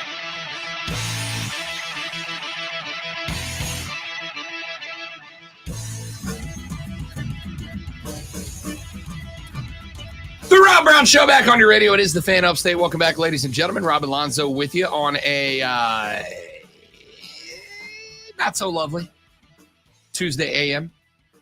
We need rain though, because you don't want to be in a drought, and rain helps to replenish the earth, get it ready for the springing, for the grass to get greener and the leaves to come out, and Rob to be able to go play golf, unless you like playing on greens that are not green. I might go play Sunday. It's about that time. About that time. I last year, I don't remember exactly when it was, but it was towards the end of the year. I'm having progressively more, I'm an old now. I'm one of the olds now. Last year, unironically, not for a gag, not for a lulz, I was at the house. Lady friend was there. It was raining. I stood by the back door. Dog seated next to me, looking out the window longingly for better days. And I said, we needed this about the rain. I just said we needed this. That is the second old manist thing that one can say. The only thing that's more old man to say than that is get off my lawn. See, I don't, I mean, for you, I don't think that would be considered an old thing because, you know, sure. environment and you want to take care of all of it. So the rain, replenishing Gaia or whatever. I mean, that's what you pagans do, right? Texture said, Rob, look on the bright side. Rain grows corn, corn makes whiskey, whiskey makes my girl feel a little frisky. That's a song. That's a country music song. Yeah, I kind of guessed it. If it wasn't, it should be. It So, is. yeah. It is. And also, yup. So we've got, you know what? I'm going to ask it now. March 30th is the kickoff of the United Football League. The XFL/USFL combination kicks off on March 30th. Training camp begins in about a week. This is real interesting. All of the teams will be based out of Arlington, Texas. Both teams will travel to the stadium of the home game that week. So like when the St. Louis Battlehawks have a homer, they will travel along with the away team to St. Louis to play their game. So on one hand, you do have home fans, home stadium, home field advantage and all that. On the other hand, kind of negated because you got to travel just like the other team does. One of the things that makes this very difficult for spring football to take off is you just don't have the resources that you need to have what we would consider like a proper league, right? That is to say, even with them combined, I mean, it's got to don't. be some pretty good backing. Dwayne's still a part of it. Dwayne's got money. Whoa, whoa, whoa, whoa, whoa, whoa, whoa, whoa, whoa, whoa. Rudy Poo candy ass. You added that last part. I don't recall that. Yeah. The thing here is if the UFL keeps all their teams in one city, they've only got to pay for, theoretically, one building. They're going to have a couple of practice facilities, but everything can be run out of one building. That's why they're doing this. Now, Birmingham will play in Birmingham, Houston and Houston, Memphis and Memphis, Michigan and Michigan, etc. Golly, imagine the Michigan Panthers, man. Michigan Panthers got to go from Arlington to Michigan every other week. Good for them. 10 straight weeks. 5, you got to go to Michigan. 5, you got to go to Birmingham, Memphis, Arlington, Houston, San Antonio, or St. Louis. Golly, imagine getting drafted to the team out of Michigan. The only team that really has an advantage in this, I guess, is like San Antonio, the Brahmas. See, you're talking about going that way, but so some teams have to go to Michigan to play, right? Yes. Who in their right mind would go to Michigan on purpose? The haters. They like to drink their haterade and eat their hater tots. Never stops. I respect it.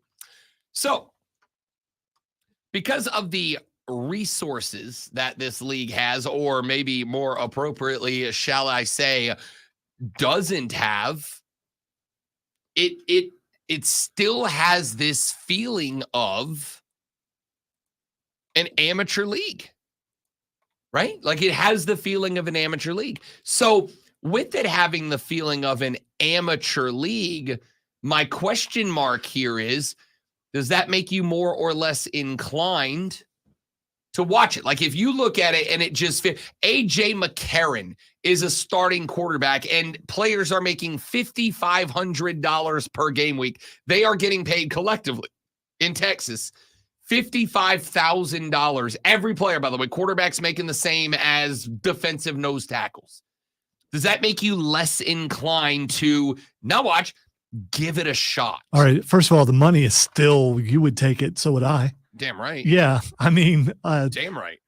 I'm probably, to be completely honest, because obviously sometimes I'm not, or I wouldn't say to be completely honest, because that's when you say that, it makes it look like you were not telling the truth in the first place. Just wanted to say that. will probably only watch it if you say we're really going to talk about it. I guess that's almost in a roundabout way kind of what I'm doing here. I mean, if it's an assignment, let me I will look for a highlight show. There's got to be one out there somewhere. Let me rephrase it.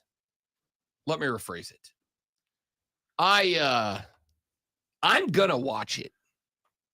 See, here's the main problem. I do believe is guys have honey-do lists that they're able to put off all year because the NFL, and then the NFL is over, and then they are expected to come outside and do all those things that they put off.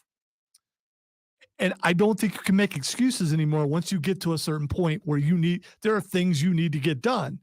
And if you're watching football all year round, you're not getting anything done. The biggest perk of the job in this job for me is that I do get to tell my fiance, babe, I'm sorry, I can't go antiquing on Sunday. The blank athletes of blank sport are playing, running, racing, or doing this event. Right, and I have to watch it. It is my job. I've been using this reason longer than you. And if I tell my wife, I got to watch the UFL, she's going to laugh at me. When I started dating Courtney, one of the first conversations we had was, and I said, this, for most guys, is a red flag. For me, it's a green flag. I watch a lot of sports. Whatever you think a lot of sports is, triple that, and you're close to the amount of sports that I watch. Now, I'm always going to make time for you, but sometimes I'm going to throw an event on the calendar that is my job. The Daytona 500 is my job to watch that race because I believe, although this is not a universally held belief amongst sports talk radioers, I believe that you can't do this job without watching sports. You cannot talk about the NBA without watching the NBA. You cannot talk about NASCAR without watching NASCAR. You cannot talk about the NHL or the NFL or the MLB or anything else without watching the games. And you can tell, I think, when you listen to radio programs, you can tell the host that just talk about it versus the hosts that actually watch it and talk about it. So it's been like a nice perk of the job. And I fully understand the point that you are making in that I already have 4 weeks running through the playoffs of the NFL in the opening 2 weeks of college ball before the NFL fires up. There's like 24 weeks where my weekends are for football. That's just what they are. They are for football. And I'm going to watch the football. I have to watch the football. It is, again, my job. So I know it likely will be a bit frustrating if I get to the point where I tell the fiance, babe, I know the NFL and college football are not doing anything right now, but the UFL is on, and it's my job to watch. But at the same time, I'm curious. Now, one thing that got acknowledged, there's an interview that's up on ESPN that was put together by Kevin Seifert, an ESPN staff writer, where he spoke with Daryl Johnston, Moose, who is one of the multiple directors of the UFL. And they asked him, like, what is the profile of a typical UFL spring football player? Because over the years, it's always been sold as what?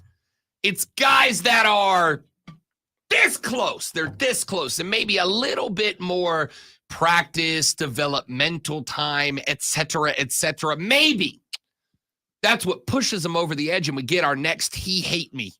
Maybe that's what it takes.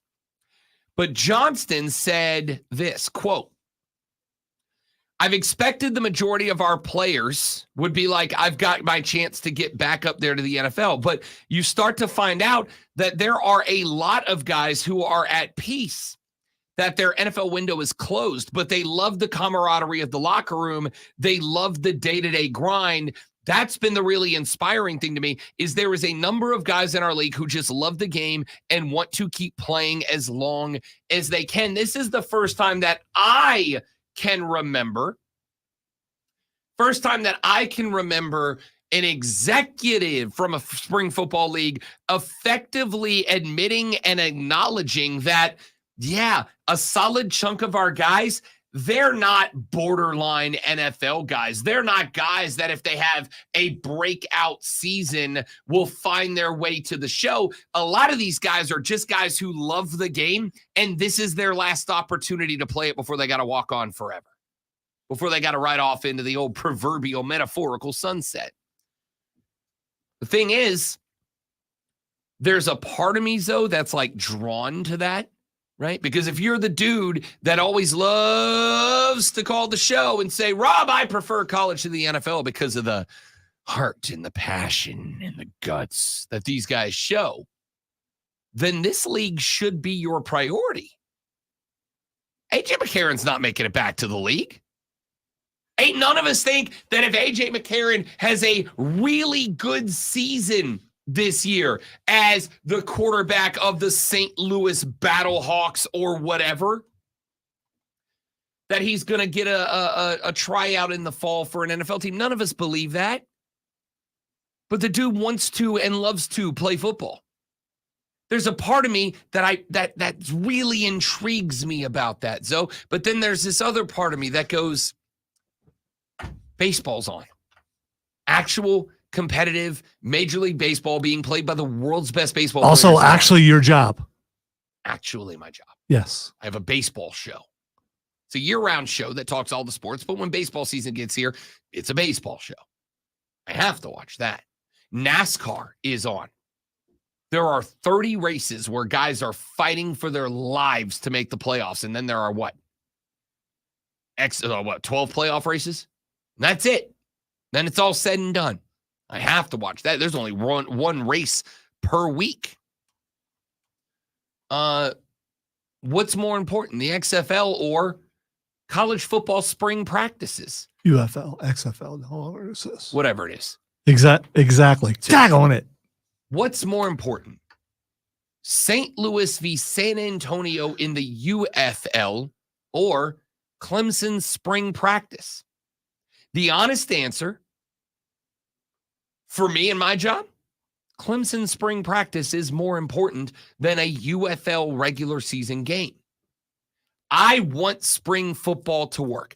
I want it to work genuinely as a feeder league for the NFL. I want it to work as a place where guys can go and get that last little bit of development that they can get. Because here's the thing. You can go to the league if you need development, but it needs to be like you need a little development to be NFL quality.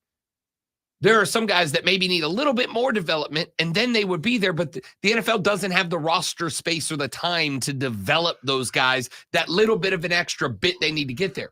The UFL does. So I want it to succeed, and I want it, but I also acknowledge as a host, when I know I'm watching guys who are making $55,000 a year and a good chunk of whom know they ain't playing because they want to go to the show. They're playing because once they're done, that's it. The football's over for them, and they just want one more ride.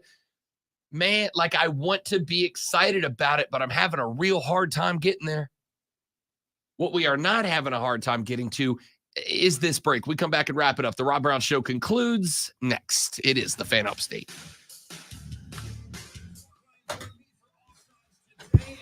Exactly, James.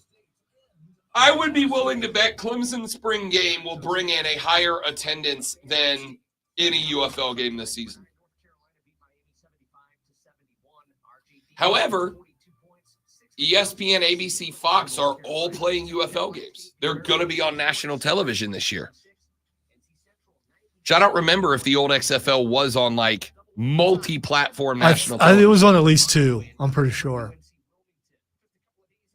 But it's like the old True TV thing or something, some oddball channel. I just saw a thing on the X where Triple H was meeting with the people from CW.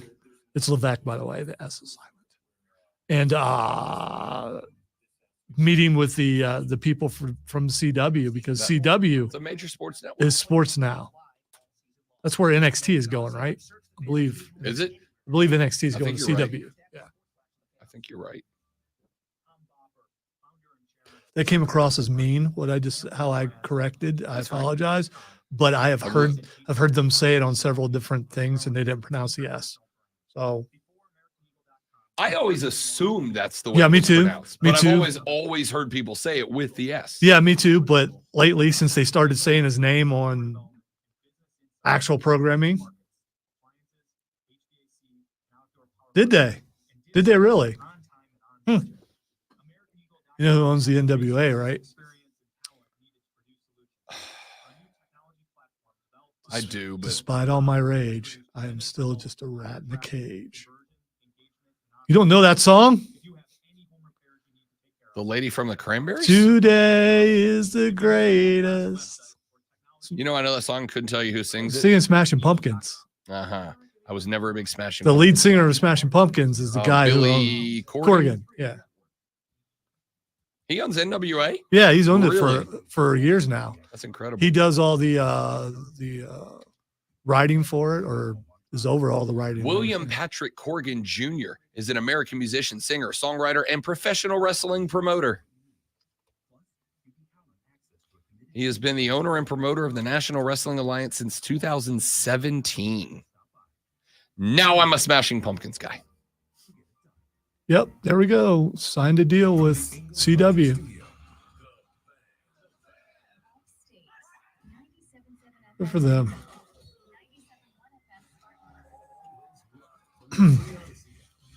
But TNA and NWA are more like watching the UFL right now to me.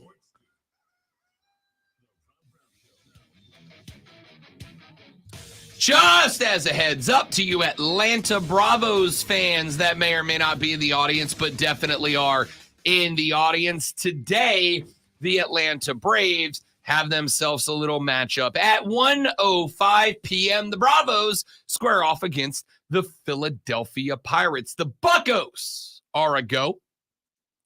Now, the lineup for Atlanta today features only one guy who will be in the regular defensive nine. It is Sean Murphy behind the dish. Sean Murphy, the catcher, is the only guy in the regular lineup that will be playing today. JP Martinez in center, David Fletcher at second, Jordan Luplow at the DH, Eli White in right, Phillip Evans at third, Luke Williams in left, Andrew Velasquez at short, Ryan Castillo at first. Why am I telling you that and pointing out that Sean Murphy, the catcher, is starting? Because spring training is a wonderful time for pitchers and catchers to get on the same page. And if Sean Murphy is catching, it means somebody important is pitching. And Atlanta fans, welcome to the first day that you should be thoroughly, genuinely excited about spring training. Why?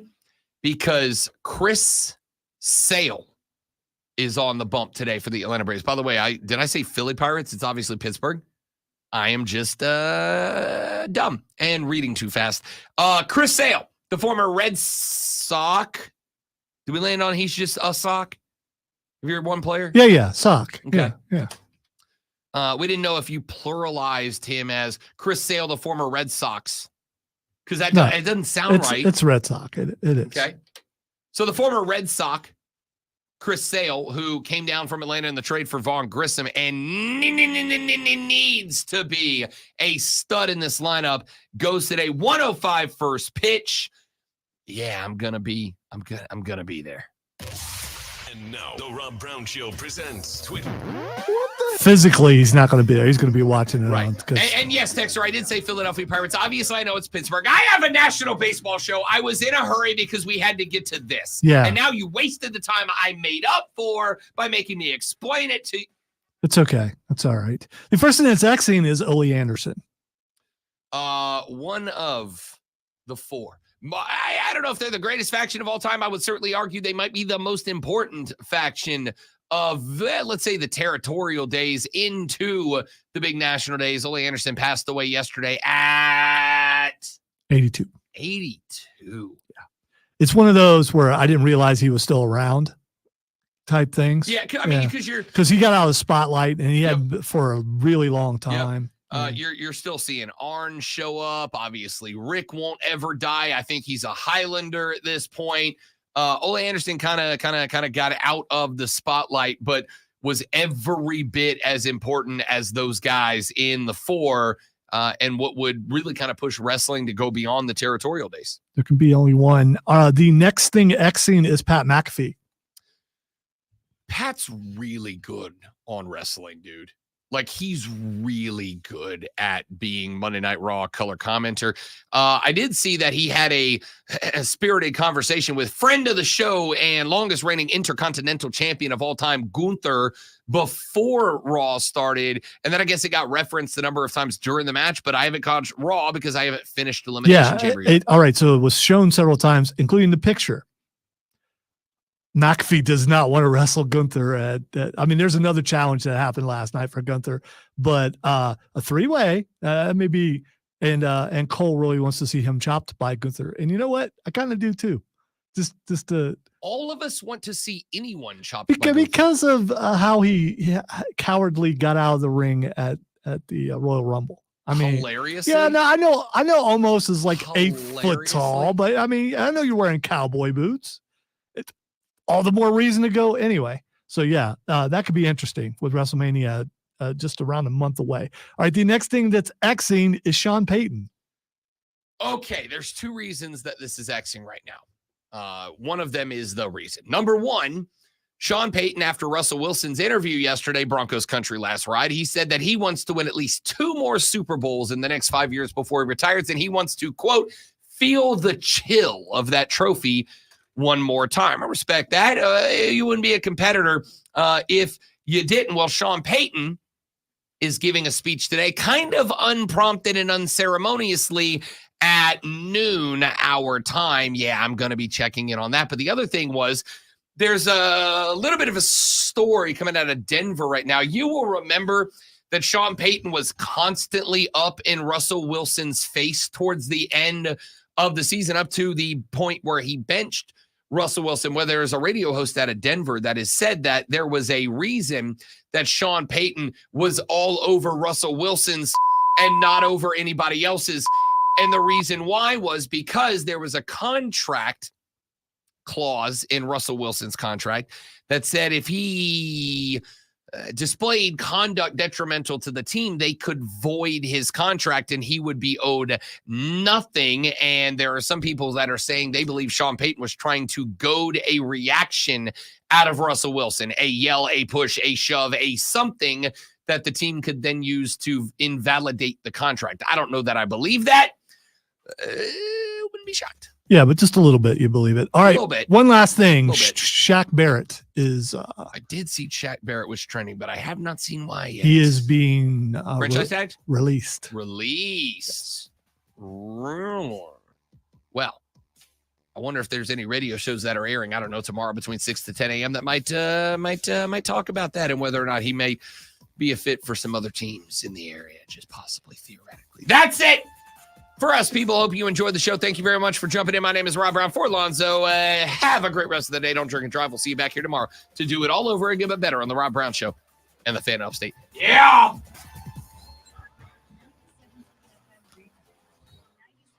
Thank you for going out of your way to not spoil it for me, Zach. I want you to know, and I mean this, I genuinely appreciate that, buddy. What about I made sure I didn't spoil it either. Yeah, but you do that every day.